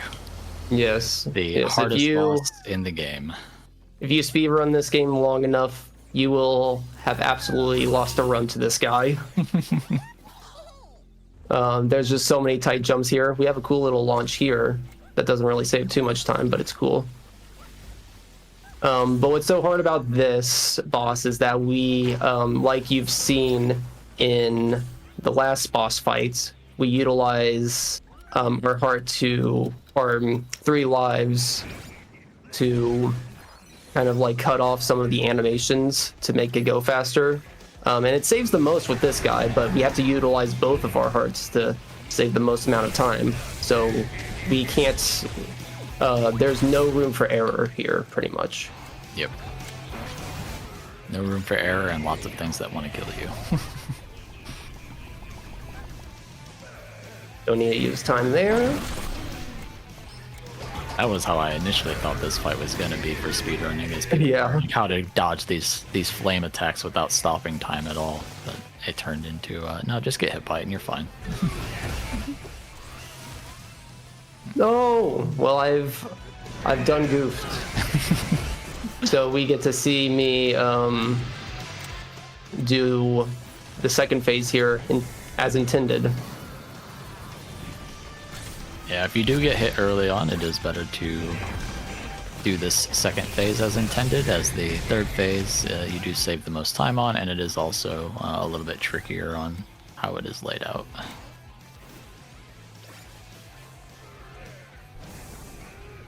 So normally, if I didn't get hit and I still had my second heart, I would jump off the edge right now and it would skip this whole animation right here that we go through with the fireballs.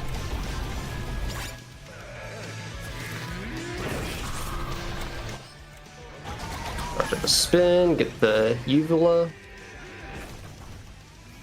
All right.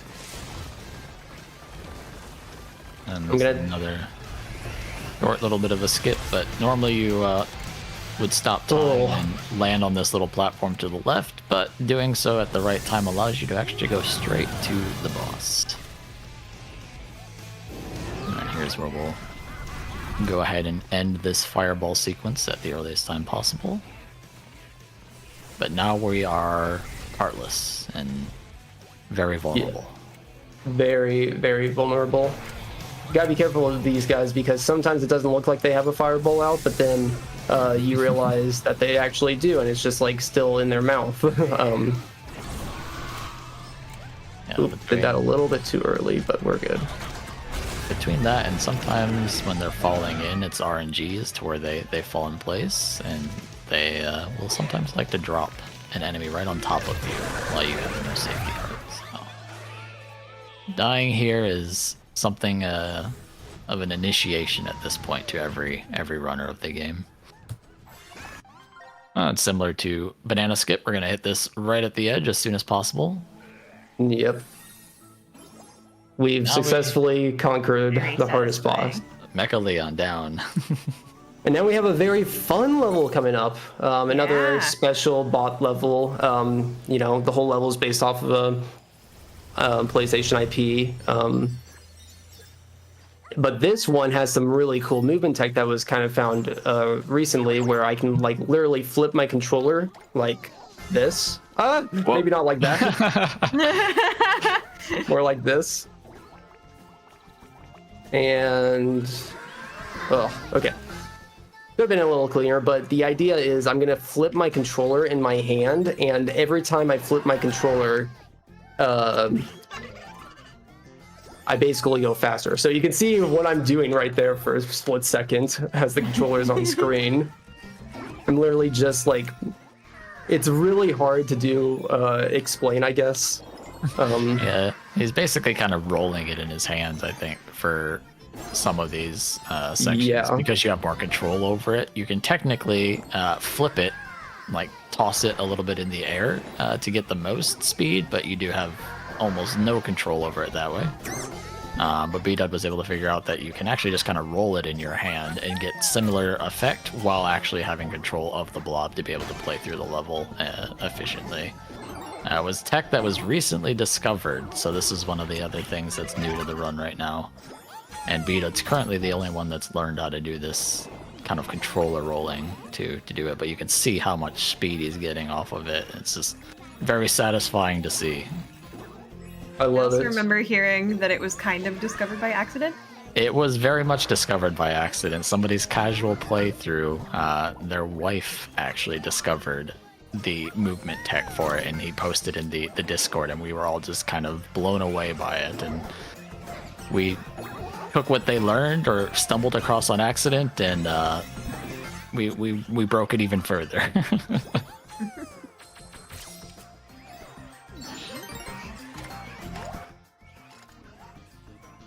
Yeah, But yeah, in general, rocketing. It's so satisfying to watch go through. It's so fast.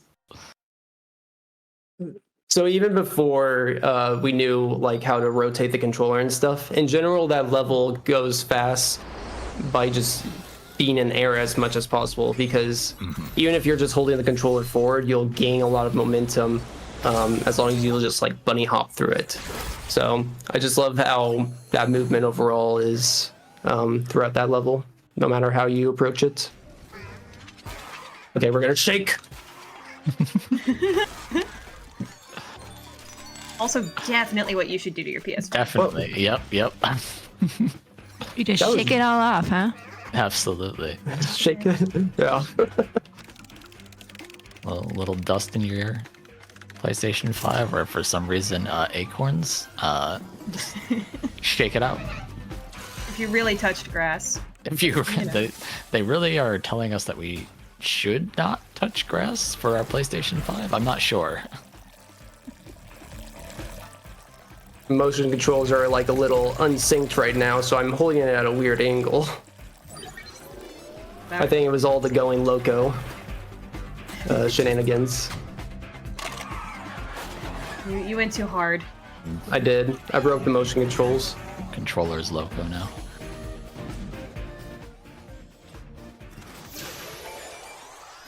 I also want to see some ground broken on that bid war, by the way. If you could give us an update, Doodle.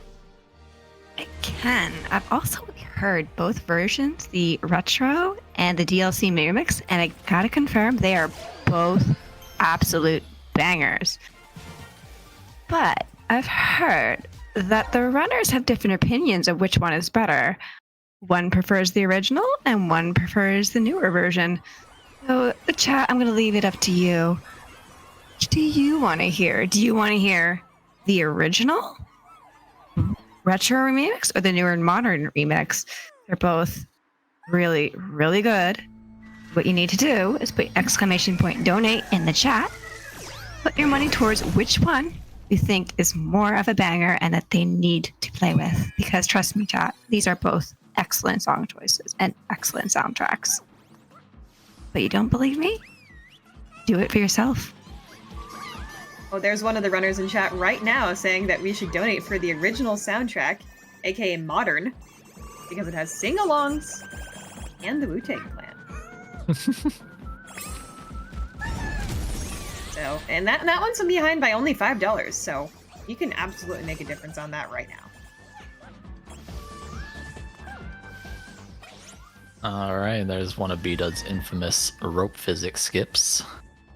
No. No.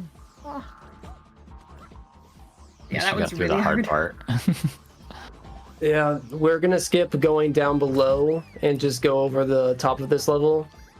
If you do it perfectly, it saves like 18 seconds. Probably saved me maybe 8 or 10 seconds there because I messed up a little, but still pretty good. Depth perception check bot. Yeah, a lot of people hate that one. That's another one that I really like. I'm biased though.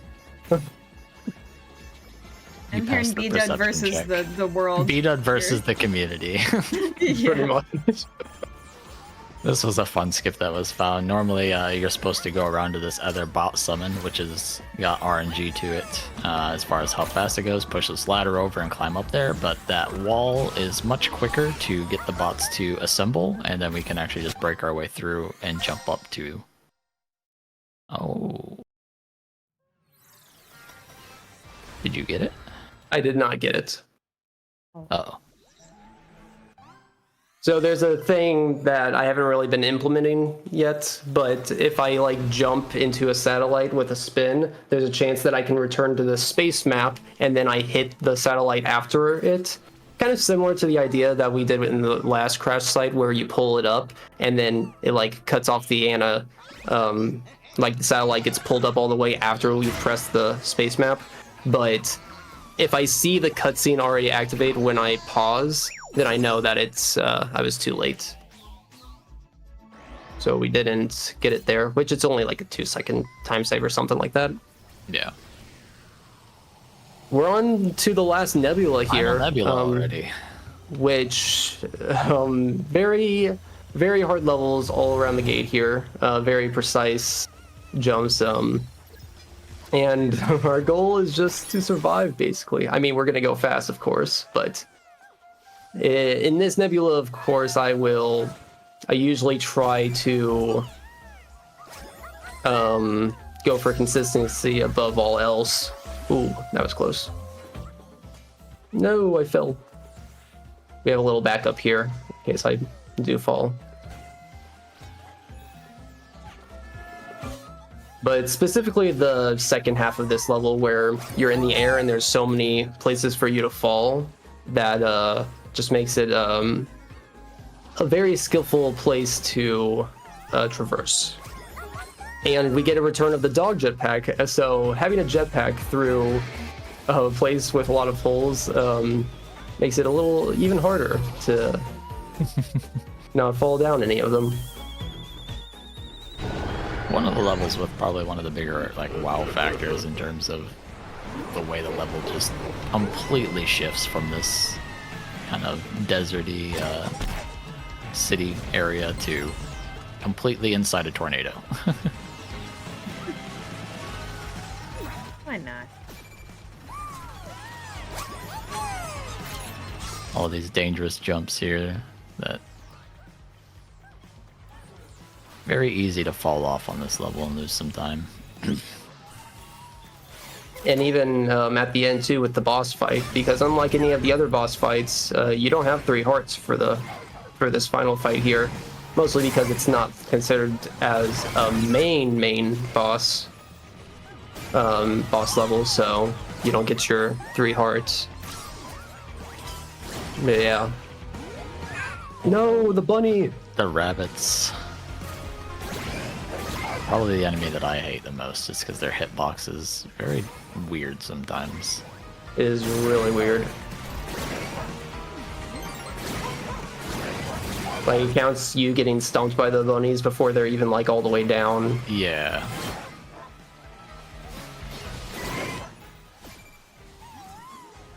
Use a little dog jetpack skip there to get up here quickly. Now there was a reason why I went kind of that way to get that last spot, and once you go far enough into this level, it spawns all these extra platforms. Otherwise, you'll have to like wait on them later. So the routing there I take is for a particular reason. We're gonna go up here. by Ginny of the Lamp.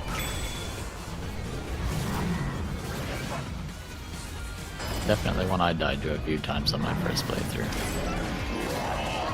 Especially since you can't get hit by anything in Astrobot unless you're on like a normal boss. Like mentioned, there's no safety hearts on mini bosses. You can make the fight go slightly faster if you can kill the enemies faster. Specifically the first phase. I actually don't know about the second phase.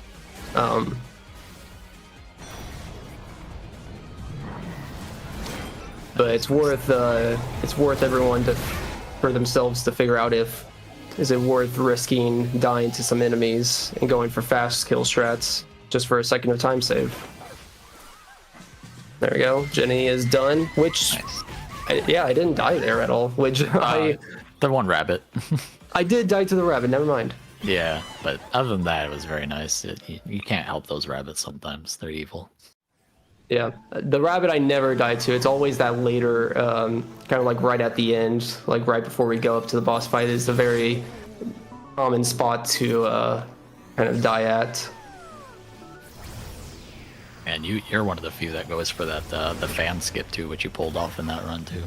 Normally there's like a platform that you have to kind of ride around on the fan blades, but there's a way that Bdud was able to do that lets you jump on the small edge, but if you don't jump on it just right, it's very easy to slide off of those. So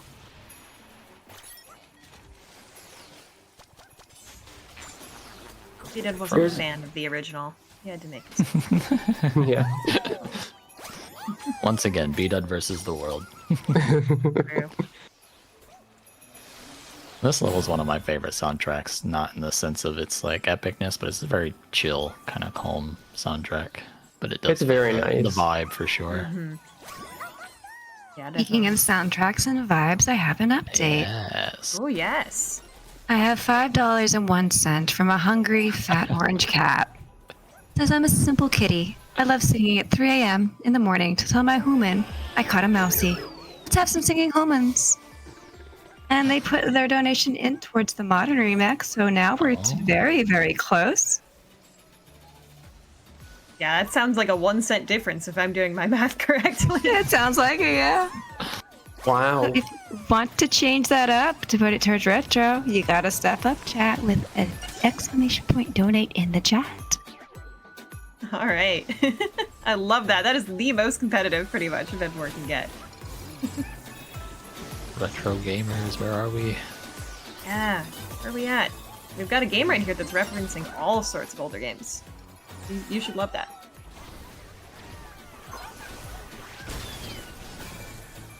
Fast dynamite. Nice. A risky strat there. If you just are a little bit off on pulling that dynamite out, you can't move fast enough to be able to dodge those charging enemies.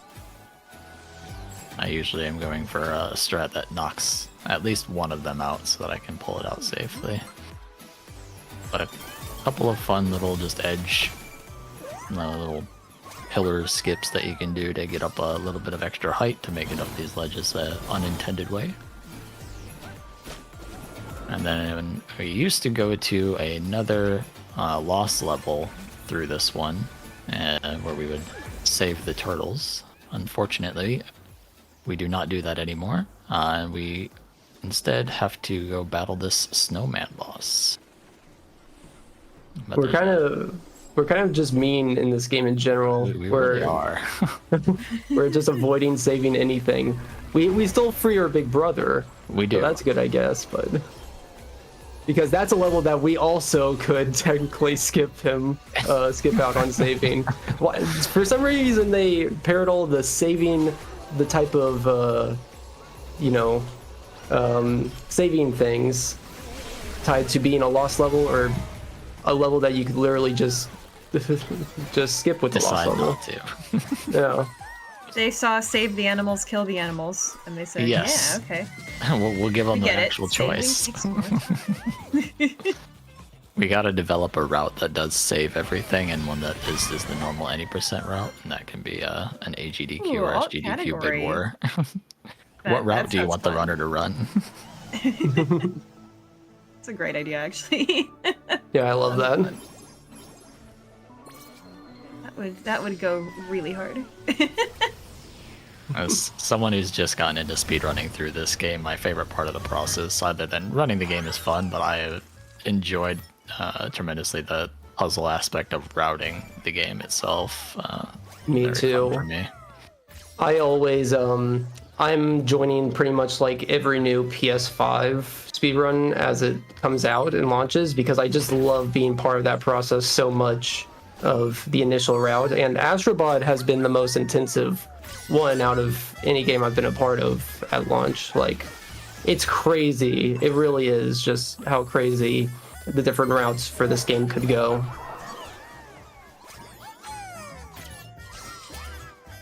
Yeah, the routing is super cool in games like this, where the game just can do so much choice. You know, it's linear in some ways, but also you can kind of do it however you want. Exactly. At the end of the day. Especially with the only having to complete, one of the two levels on the split. It's very fun to figure out which one is going to be faster and which one gives you the most bots for the amount of time that you're going into it.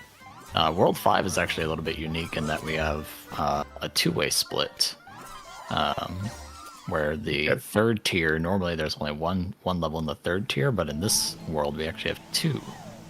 And initially we did go to Cannon Brawl, which is the level on the left there with the pirate ship, but instead we've decided to change it over to this level where we can actually get all 7 bots and finish the level and allow us to unlock the boss. Take Was a notes, little- Super Mario Odyssey. You give the players 2 worlds. Do whatever.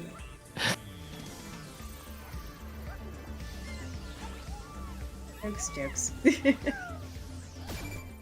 This is one of my contributions to polarizing people's opinions, because some people really enjoyed that other level before I was like, this level's faster. The boss fight, we had another mini boss. I think almost every level in Nebula 5 actually ends with a mini boss. Oh, actually, now that you mention it, yeah. I never I realized think that. except Luna Sola would probably be the exception. But yeah, so with them, the boss fight for this level, I was able to figure out that there's a very fast way to kill it, where you don't actually have to really do the boss fight at all. Which is ultimately what helped push us towards choosing this one in the end. We do get to enjoy a fan favorite soundtrack in Stellar Speedway's soundtrack here. I was pretty good at this level, and still have no idea how. Yeah, this level, we keep a comm gold sheet. Cryo has taken the time to create one and track everything, which has been extremely helpful. And Cryo has the comm gold on this level, and it's like ahead by like I'm behind by like 7 seconds, 8 seconds, which is pretty drastic compared to where I am on every level. Usually like to keep within 3-4 seconds of comm gold. Yeah. That's one of the cool things that's been helpful with that gold sheet, is being able to point out what levels you're maybe a little bit further and need more practice on, or just like, how far can we push the run in its category and everything. Our long-term goal currently is trying to get this category under 2 hours. So finding some of these skips and adding them in is helping towards that. So we're getting very close, but still a little ways to go. I mean, y'all heard it here, folks. First, we are coming up to the end of the run really quickly, and we have a bid war open for the next run, and then an incentive open for the run after that. So y'all gotta race our runner here. Y'all gotta go fast. We gotta go fast. Go fast.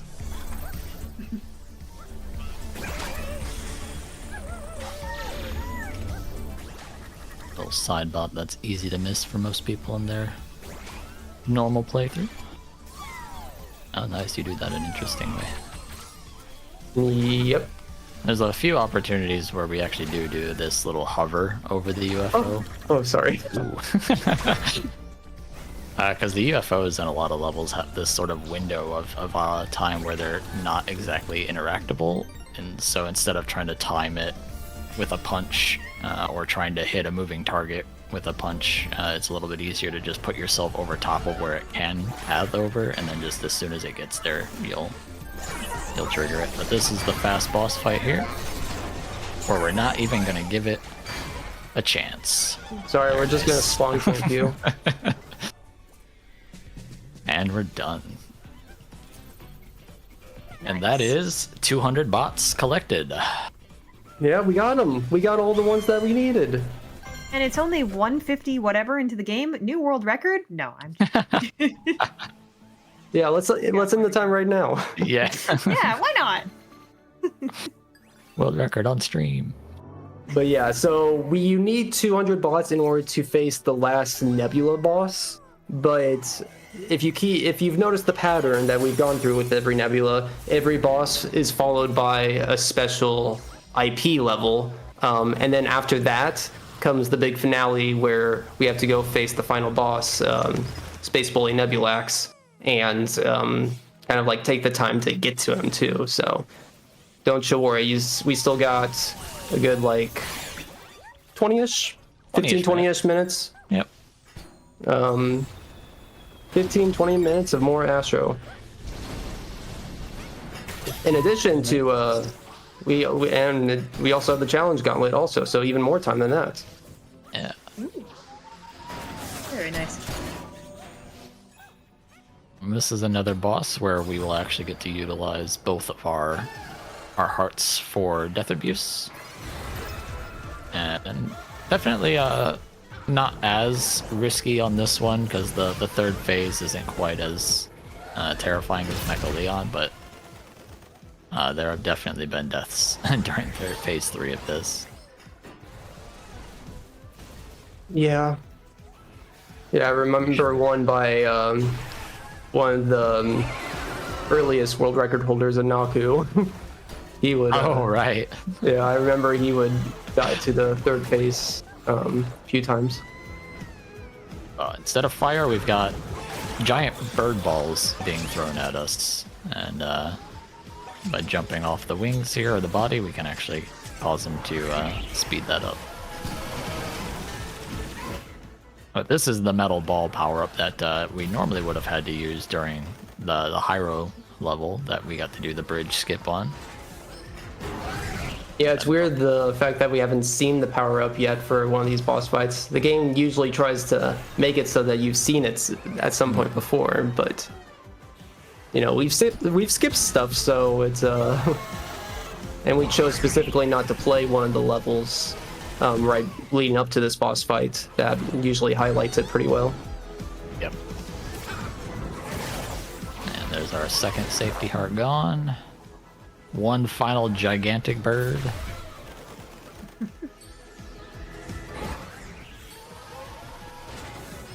You gotta be quick on that, otherwise that attack gets you pretty fast. That's the part that everyone dies on.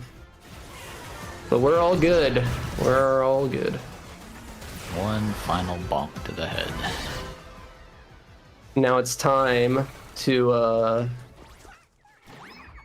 save our last hero here. We've got Aloy from Horizon, so we got a Horizon themed level. Really cool for me since I'm also a Horizon runner. Ooh. Yeah, so it's really cool to see, like I've spent so much time in Horizon, seeing it in Astrobot form like this now. And they pay so good attention to everything, it's so cool. Mm-hmm. Speaking of you running Horizon, didn't you do that at something recently? You know, something kind of cool? Chat might want to see. Did something with it recently? Your AGDQ run. Yeah. Oh yeah, sorry. I am terrible at picking up cues. No, we got him, sorry. Got you. But yeah. I ran Forbidden West for the first time, showing off the game at AGDQ. And that was so much fun. Very good. If anyone's interested in that, It was a really great run. Oh, thank Sure. you. I watched it live. I loved it. You know what I love? I remember King during Disaster Relief tried to do something with queuing up Horizon with me too, and I completely failed on the queue with it as well. He's focused on Astro when Astro's on screen. Exactly. What's Horizon? I don't know. But yeah, y'all should go watch that too. Yeah, as somebody that didn't play Horizon, I don't maybe have as big of a appreciation to the tiny details that this game does, but from having played, God of War, Ape Escape, I can only imagine, what kind of small things that people that do get to have played this game beforehand get to experience on their playthroughs of this. They're so good at their attention to detail in this game.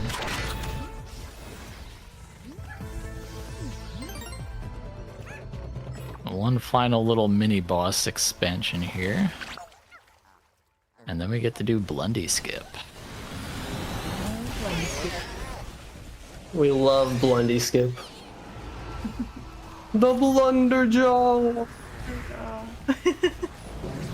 I love this game. I do too. Isn't it amazing? It is. I haven't even played it because I don't own a PlayStation. So Oh, no. but I'm just such a huge fan. It's so cool.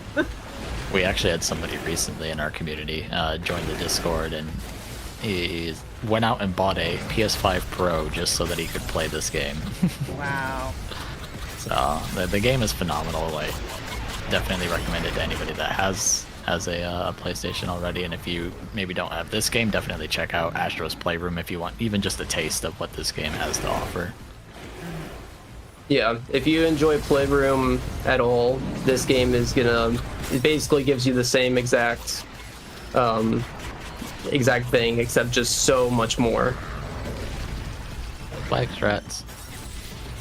Is Astro's Playroom also for PS5? Or... It is for PS5, and it is free on the console.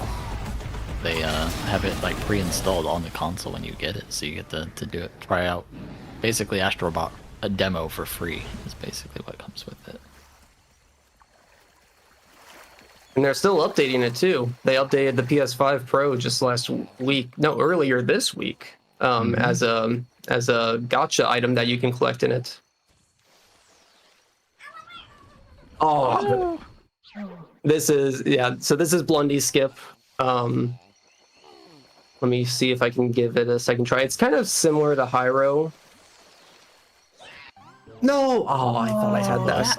That looked good. Very, very similar to Hyro in that you're trying to get this little ledge grab, but not actually go up onto the ledge. But you're also trying to cross this gap. Mm. But if we get to do it, we would skip this animation here, which saves us a good amount of time. But it's definitely another one of those tricky skips to pull off. And Yeah. Of course, it's right at the end of the run.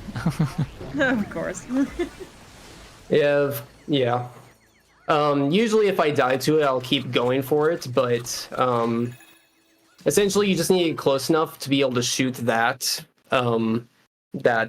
green cell from far enough away. So we literally just get to the other side of the bridge. I would keep going for it if I keep dying, but if you get caught up in the animation, time-wise, or it's usually just worth it for you to just play out the animation rather than you try to die and try again at that point. Yeah.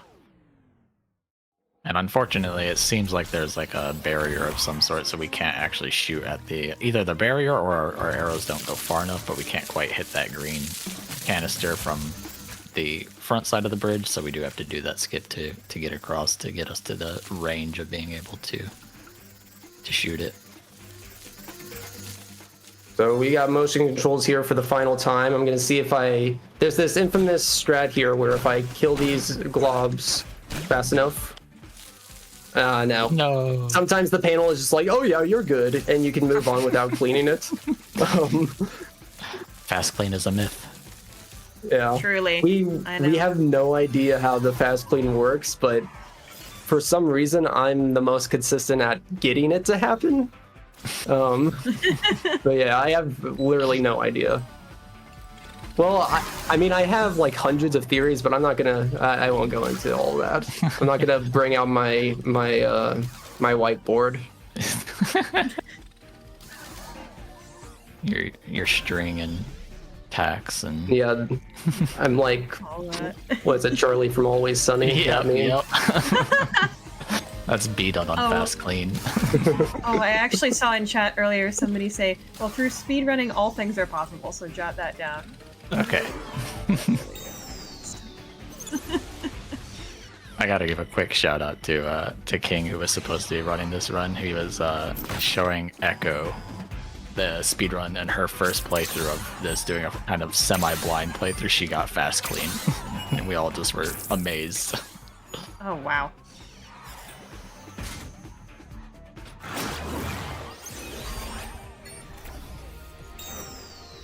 The PS5, it's revived. Hey, what have we been playing on this whole time? Oh God. Don't think about it too hard.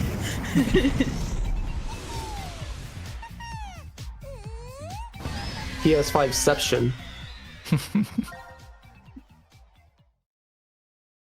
Ghost of PS5 past.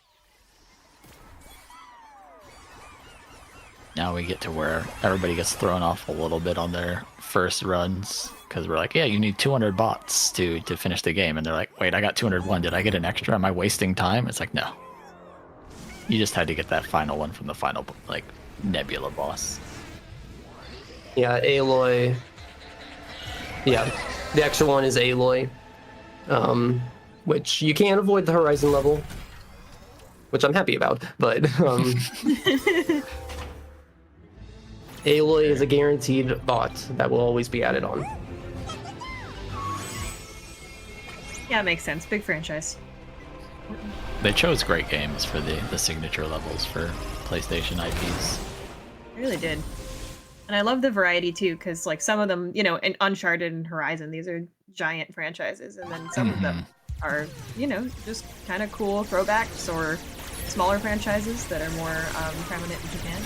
And Yeah. I like the diversity. Yeah, the range on characters and everything was very nice to see. It's not just like, if you think of like Final Fantasy, people are like, oh yeah, Cloud, but it's not like, they didn't take that approach. It's not just Cloud in the game. You know, they have Crash, they have obscure characters on their levels. I think I saw a Katamari one. Katamari, I was yeah. just about to talk about that. Yeah, That's the one Prince. that I love. Oh, so fun. Yeah, I can't even imagine how much work it took them to be able to get those all in. Like, not just like the art and everything, but just like to have all these properties and the rights to include them all. It must have been a whole process to go through. Even though a lot of them are Sony owned, but still, it's very impressive. For sure, and I'm thankful that they took the time and the effort to really do this, because it clearly paid off. I mean, Oh, 100%. Somebody who grew up on platformer games, seeing a new age platformer and have it be this successful is very refreshing to see. it's interesting. I didn't know that this was happening until I actually went to Japan in September of last year, and I saw a bunch of ads for it. And I was like, how is this not Yeah, in America? Yeah, I don't recall seeing very much advertisement for the game at all. Exactly, but every time I went into the train, there's always Astrobot ad on the little screen. That's awesome. yeah, it's crazy how fast moving everything went, because it got announced at the State of Play like in May, and it was like, oh yeah, we're gonna release this 3 months from now. Yeah. Like, nobody had no clue, no like leaks or teases really.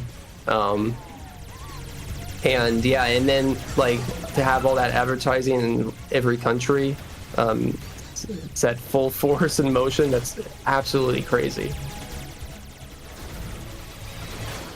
Yeah, it's interesting because I feel like that would make it feel like it popped out of nowhere, but then the Astros series isn't new, so it kind of felt like this is familiar, you know? Yeah. Yeah. But also, whoa. Though I'll be honest, I didn't really know there was a lot of other Astro out there outside of Playroom. I thought it was kind of like just Playroom and then Astrobot. They decided, kind of to make a big one. I didn't realize Rescue Mission was a thing, and I didn't realize it was technically even, before Playroom with their first kind of iteration on it and everything. That was interesting to see. Yeah.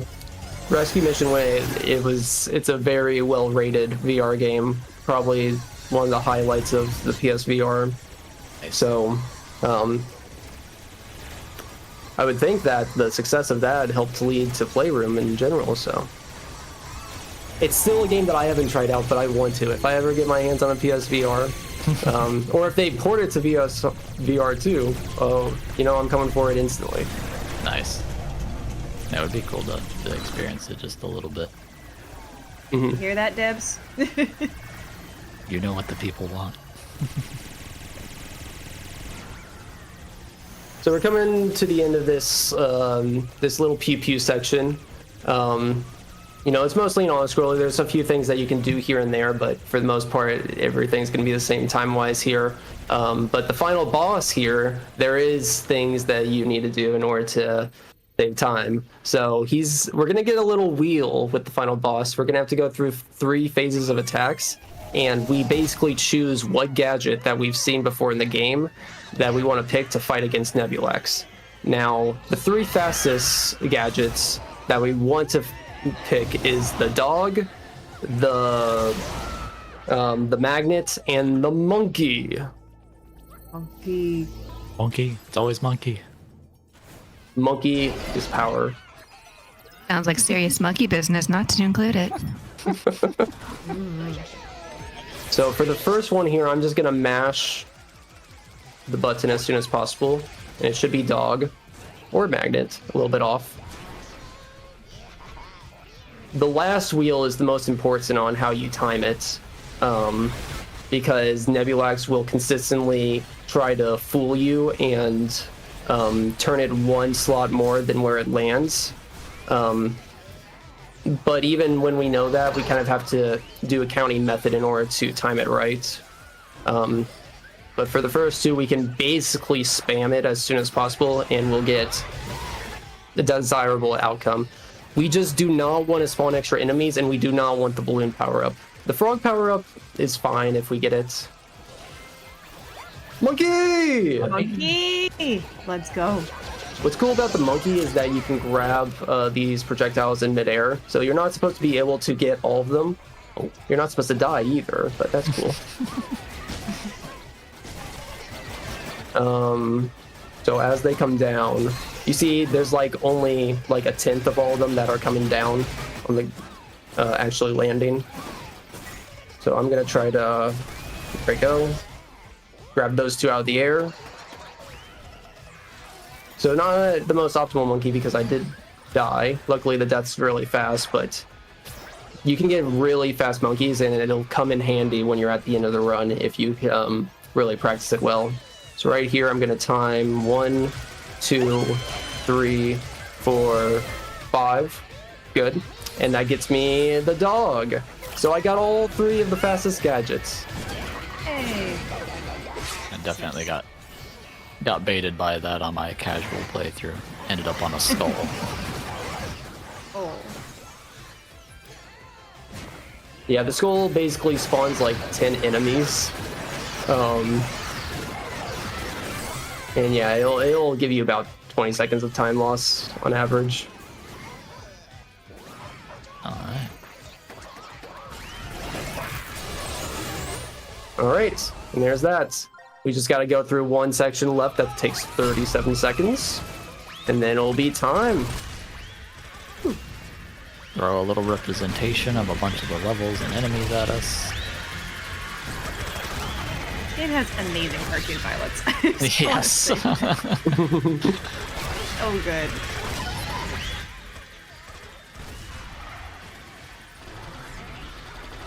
Shoot the big pirate ship. Big ship. And time is gonna end on the big pink explosion right about now. Now. Awesome. GG. Awesome Thank stuff. Thank you. Yeah, really good Astro run in general, especially with my limited practice to pick up on behalf of King. But yeah, really fun run. Always recommend people getting into this run. We're gonna move on to the challenge gauntlet here in a second, but for those that are interested in the full run, do know that we do have a Discord where we can help you with strats, get into everything. We have some guides, we have comm gold sheet, we have lots of resources to kind of show you all that we have to get you into this game, and much, much more. And it's just a great time being a part of this community. Absolutely. Let's go ahead and load up our completed file so we can do the incentive. Also, that was a 2:11:52. Oh, there you go. You were hoping Sub for sub 212. 215. You got sub 212. Yeah, I think that's Very still a top 5 time. Very nice time indeed. Okay, so I will be honest. I have not actually done a challenge level speedrun before, but I have done lots of 100% speedruns before, and all these challenge levels are included before. So no worries, we'll still be able to go through it pretty well.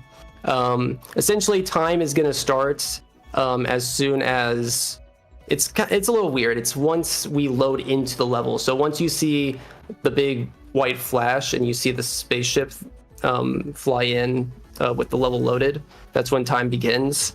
And we go through each of these PlayStation button levels in the 2nd to 5th galaxies. And then after we do all those, we go back to finish off the Great Master Challenge. So yeah, let's do it. Let's get it started. Okay, so on my go, it'll be in like 3, 2, 1, now. We're off. So yeah, these levels are a little bit infamous to being a little hard. They're a little bit different than the main levels. Starting off with a death right away. Let's make that the only one, shall we? Yeah. I believe Do you, not Peter. count the deaths, chat. You don't need to.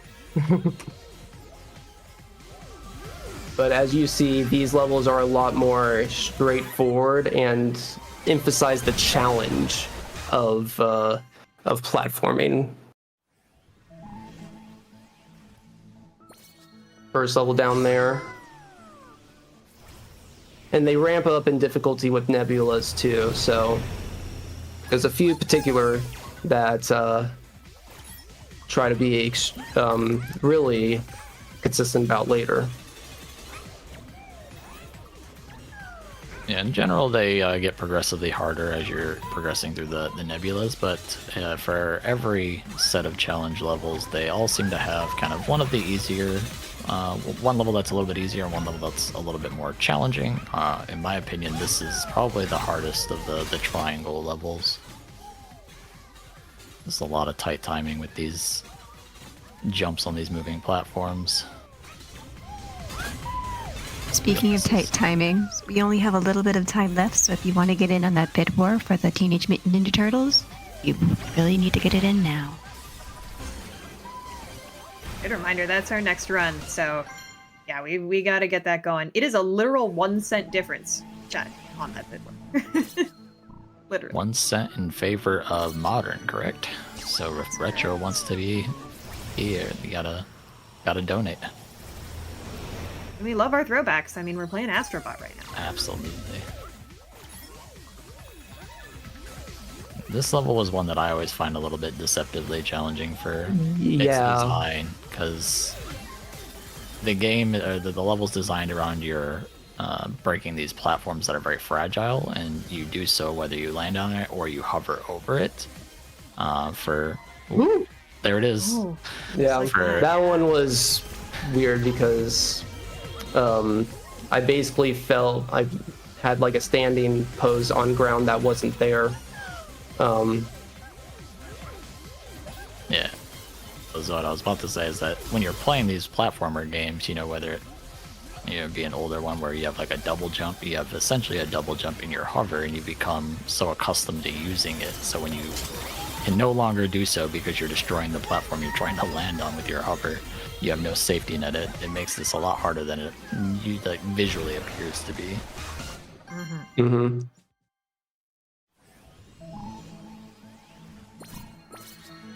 Yeah, I remember King saying that like this whole gauntlet takes people hours and hours and hours on first play. Oftentimes. It can be hours, on just a single level too. If it's just something that's not clicking with you, you just get stuck. One of the levels was so hard that they had to basically nerf it through a patch later. Whoa. No.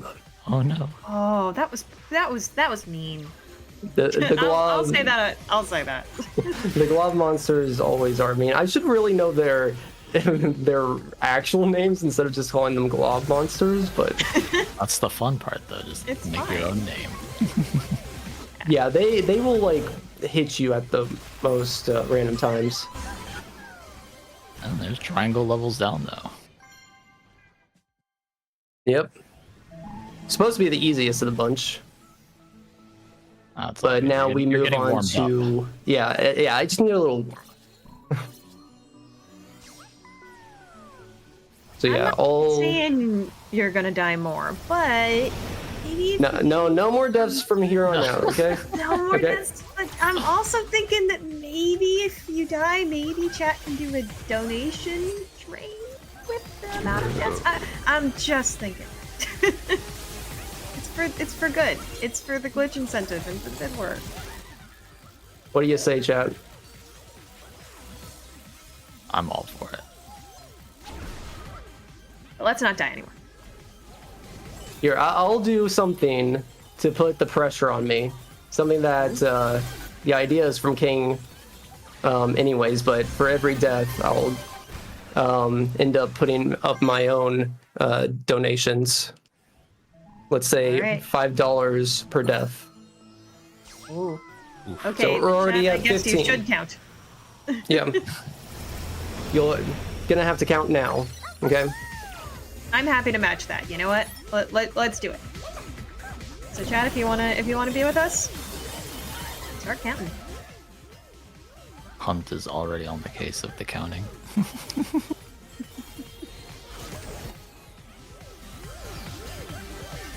Can always rely on Hunt to count my deaths.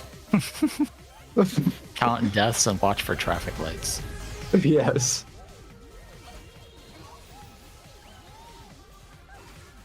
Traffic lights referring to kind of like splits.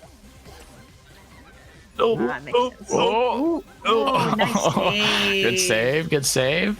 As I was saying, the traffic light Excellent. refers to kind of like the splits when I get a red split, a yellow split, and then a green split back to back on 3 levels. Ah.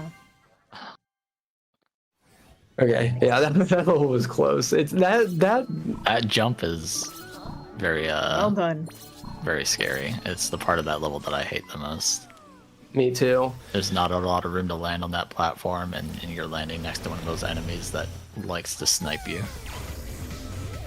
Ooh, this level has an interesting skip that I may.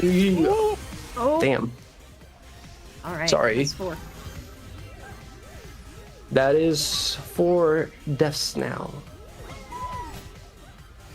You Focus could also time. just do for chat if you'd like to play along with us. You can also just donate dollars for the number of deaths. Yeah, it doesn't have to be 5. Whatever It doesn't have to increment. be 5. Whatever you want to play. Yeah, we. I got the skip that's actually pretty hard. Yeah.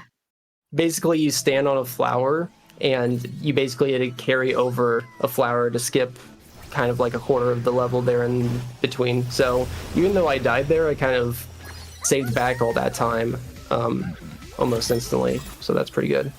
It's very interesting to me that the flower is interactable geometry, and not just a power-up.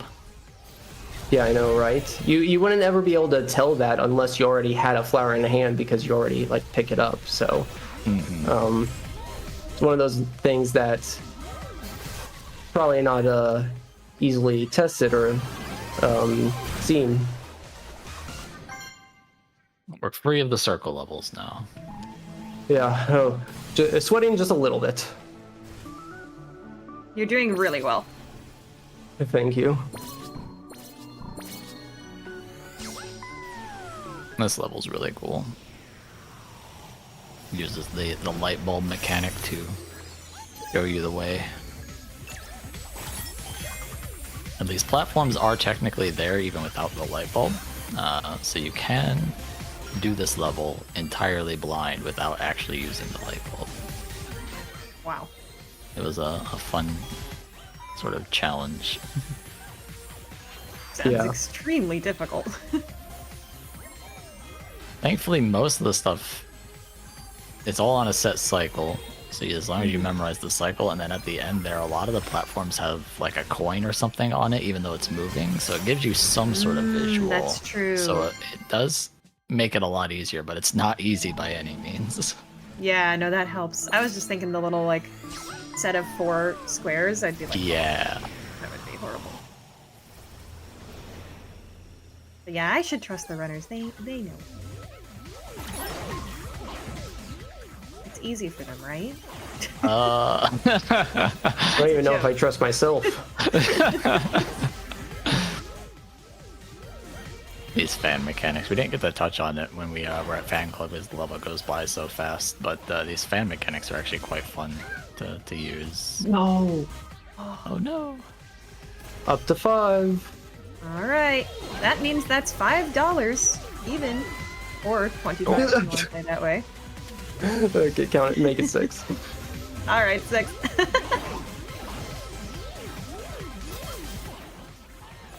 He's throwing for content and donations.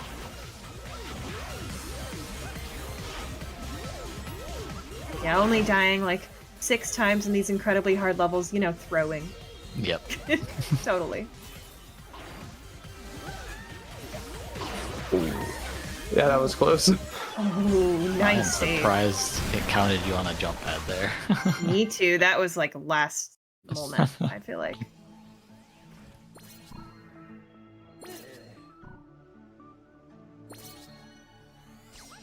Oh no, splash and sprint. Okay, This is so this is probably the one of infamous notorious levels. Yeah. Yeah, this is the one that they had to end up patching later to make it easier, which is still pretty hard in general.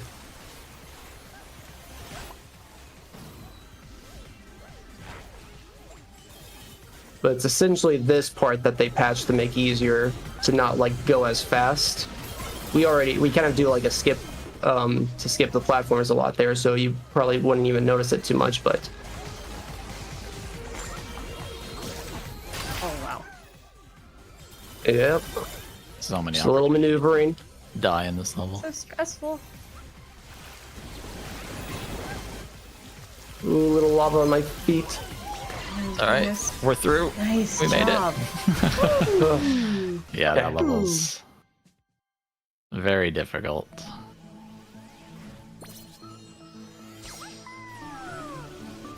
That's that We're getting there. hard level of the square levels. Is that every set of 4 seems to have one that stands out, and that's the one for sure.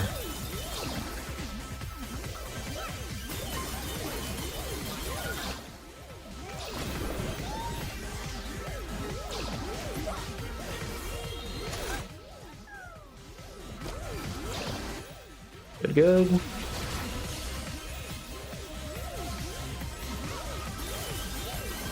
These guys right here. Stay away. Red spiky guys.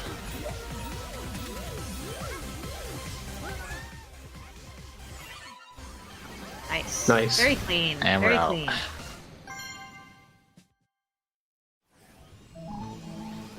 Final set of 4, we go to the cross levels, although most people are gonna just call them the X levels.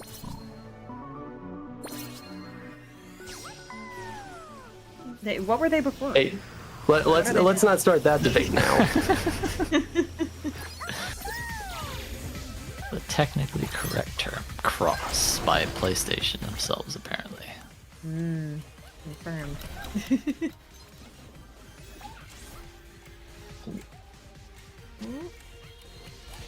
I So do this instead level a of, particular way, and I'm not doing it. Yeah. I this is usually one- like save a slow-mo, so I don't have to actually like pick one up and wait on picking it up fully to throw it. Here, maybe I should just focus. Yeah, no, don't worry. We're here. There we go. There you go. Nice. Nice. But yeah, Wow. in the 100% speedrun, I remember I have a method where I keep one of the slow-mos past the first part so that you basically eliminate the time where you're waiting to throw it every time you pick it up, and you can just instantly throw it and then instantly pick up a new one. If that makes any sense. Oh yeah. Ooh. Oh. Okay, we're gonna use all 4 bounce pads there. Oh, that timing was so tight. Well done. Yeah, it's crazy when you're doing Yeah, levels like that this. was hard. All right, If that's you a ever- 7. Take a break, it just completely throws you off what you remember doing. So doing this like impromptu like you are. Oh, what the? Yeah, That was interesting.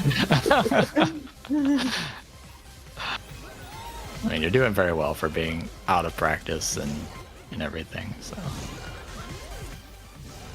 As a reminder, King J was the original runner, so, you know, another thing. Bdud's just jumping into this right now. it's casually jumping into the hardest levels in the game. No big deal. Exactly. yeah, no biggie.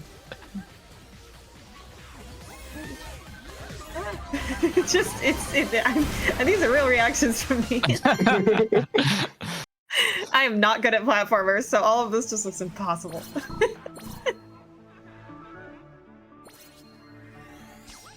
Yeah, that level is probably the challenging level of this one. The next one here is probably what I would say is the easy level of this one, but still by no means easy.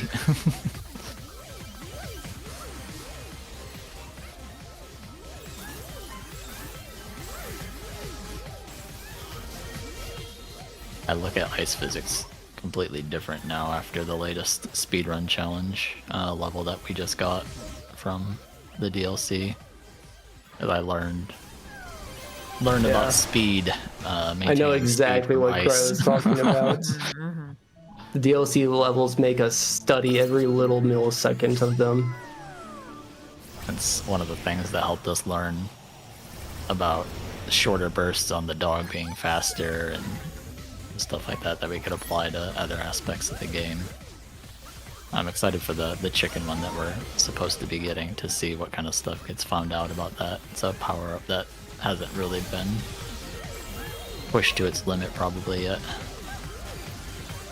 Yeah, I was gonna say there's more coming too. So, Yeah. you know, we're seeing some, but we want to keep to date. I definitely recommend if anybody hasn't joined the Discord and you're enjoying those speedrun levels to join, because even if you're not, you know, like I said, competing for world record, it's a great way to learn about strats or, you know, just have a good time with everybody cheering each other on. It's very active on release day. Yeah, for sure. It sounds like a ton of fun. And also these are, you know, shorter, even though Yeah. they're hard, you know. And there's also ILs for each of the individual levels in this game too. So, Exactly. you know, if you're interested in those shorter runs, there's plenty to offer. So we've wrapped Yeah. up all 4 of the nebulas in their 4 symbol levels, so now we're going to put it all together in one final bonus level that you get to unlock for collecting every puzzle piece in the game and every bot of the 300 bots in the game, which is called the Great Master Challenge. And we definitely did that. Nobody checked the VOD. Nope. Yep. Yep.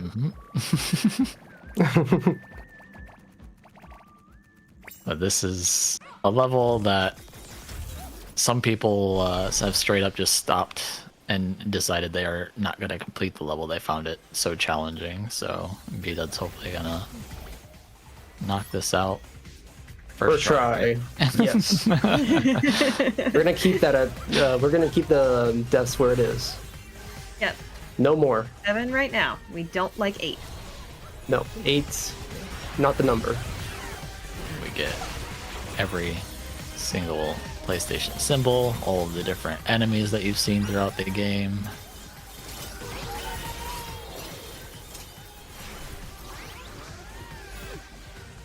Those guys are always a little deceptive if you don't notice that they're on you. They just little guys that stick to you and they detonate after a certain time, so sometimes you'll not notice it and you'll die at a part and you'll be like, what even hit me? It was just a little guy. Always the little guy. A little skip here to get around that moving lightning. We're gonna try something similar so that we don't have to deal with that spike guy over there. Nice. Very nice. Oh, And the final showdown, we've got X. Triangle. Oh! Oh, Where? where? there. Circle. And circle. Hey, there Yay, we go. first try. Let's First go. try! Let's go! Nice. Well done. Okay, time will land when I get the coin here in like right now. Now, let's go. GG! GG, Oh, sub thank you. 20. Great. Yep, sub 20 by about a minute. 7 deaths and still sub 20. Wow. Yeah, But very yeah, nice.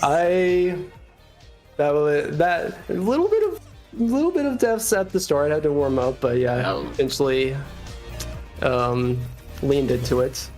But yeah, I will be doing $5 per death, so $35 total.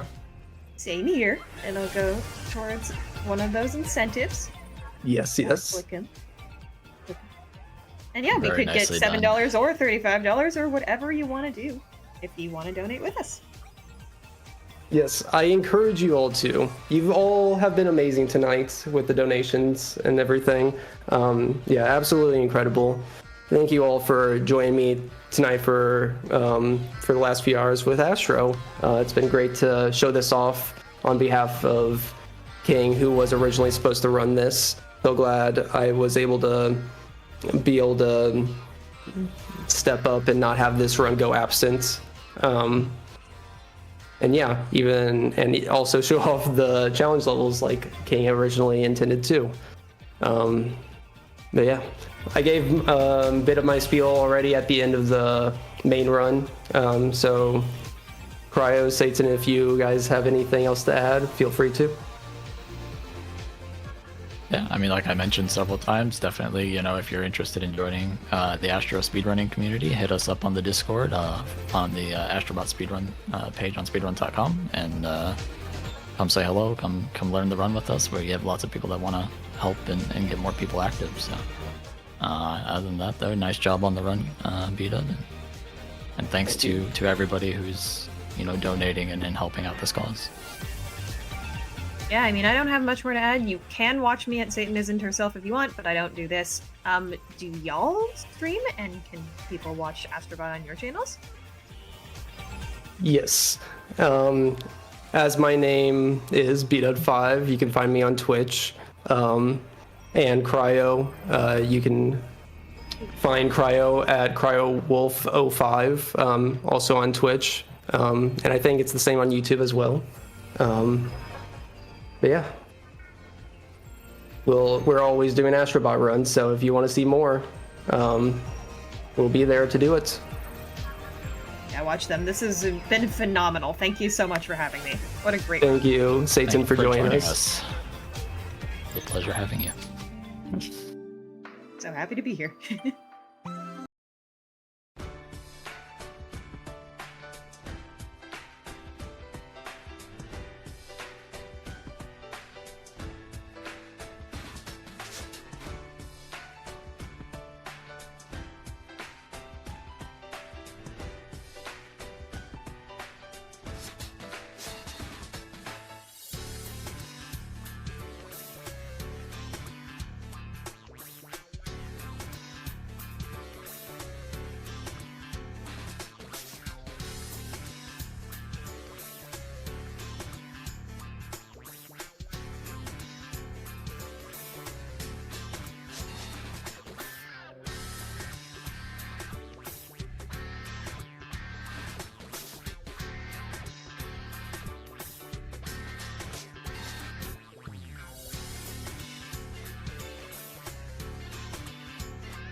Now, that was one amazing run of Astrobot.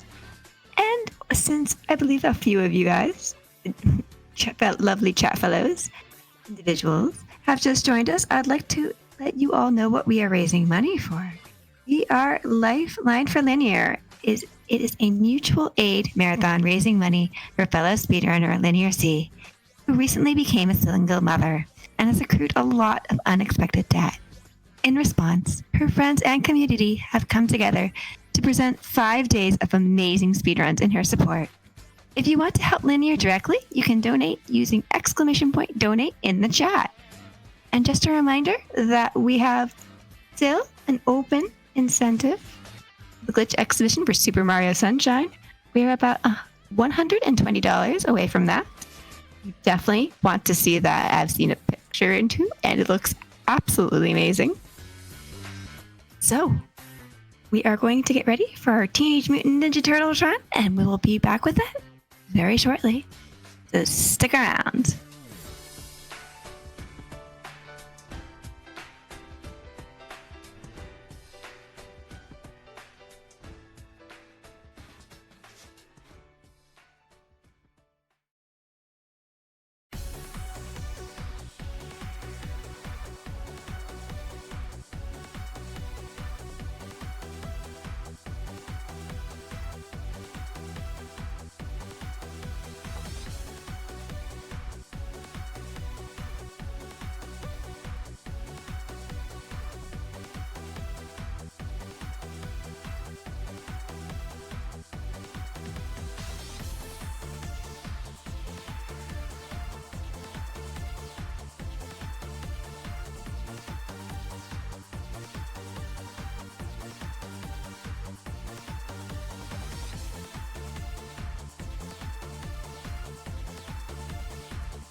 All right, friends. So for tonight, my time on the microphone is over. But if you're not friends, I'm going to leave you in the very, very capable hands and voice of the wonderful Chibi Carrera, an awesome, awesome host. She did an amazing job hosting the Final Fantasy thing during AGDQ, and she's just going to do an awesome job right now. So, Chibi Carrera, take it away. Thank you so much, Doodle, for that lovely introduction. Hello, everybody. Welcome to Lifeline for Linear. I'm Chibi Carrera. I am ecstatic to be your host for the rest of this evening while we get to watch some Teenage Mutant Ninja Turtle Shredder's Revenge, and then later on some Super Mario Sunshine. For those just joining us, Lifeline for Linear is a mutual aid marathon raising money for fellow speedrunner LinearC. From Wednesday, February 18th to Sunday, February 23rd, we're excited to showcase 5 days of action-packed speedruns for her benefit. For the full schedule, type !schedule in the chat. And if you want to donate, type !donate in the chat. Speaking of some donations, we have our Astrobot runner and Astrobot commentator paying for those deaths that Bdud experienced during that challenge. So we have $35 from Bdud5 paying off my Astrobot death debt. Thank you so much for that. And we also have $35 from SatanHerself. As promised, $5 for each of those 7 deaths. Now let's see a tea tree and Douglas shred this game. Great pun. I love that. Keep that up. With those donations, they have helped put our glitch exhibition at a very nice $250 out of $300 to get that met. So we only need $50 to watch Jukatox absolutely break Super Mario Sunshine by showing off a series of glitches that we don't get to see in the main 80% run. I've been chatting with Jukatox a little bit about this glitch exhibition, and I was just simply sent a picture with what if I unloaded the hub's world's textures. And it's one of the wildest pictures I've ever seen. So y'all definitely want to see that. So make sure that when you donate, you are scrolling all the way to the bottom of that page. You are clicking Add Incentive. You click Glitch Exhibition, Super Mario Sunshine. And then you click Add again. And then donate. Or if you want something that's a little bit easier to do, you can put in the comment for your donation that it's going towards the glitch exhibition. And we'll make sure that it gets there. Does that sound good to y'all? It sounds good to me. I like to do things a little bit easy.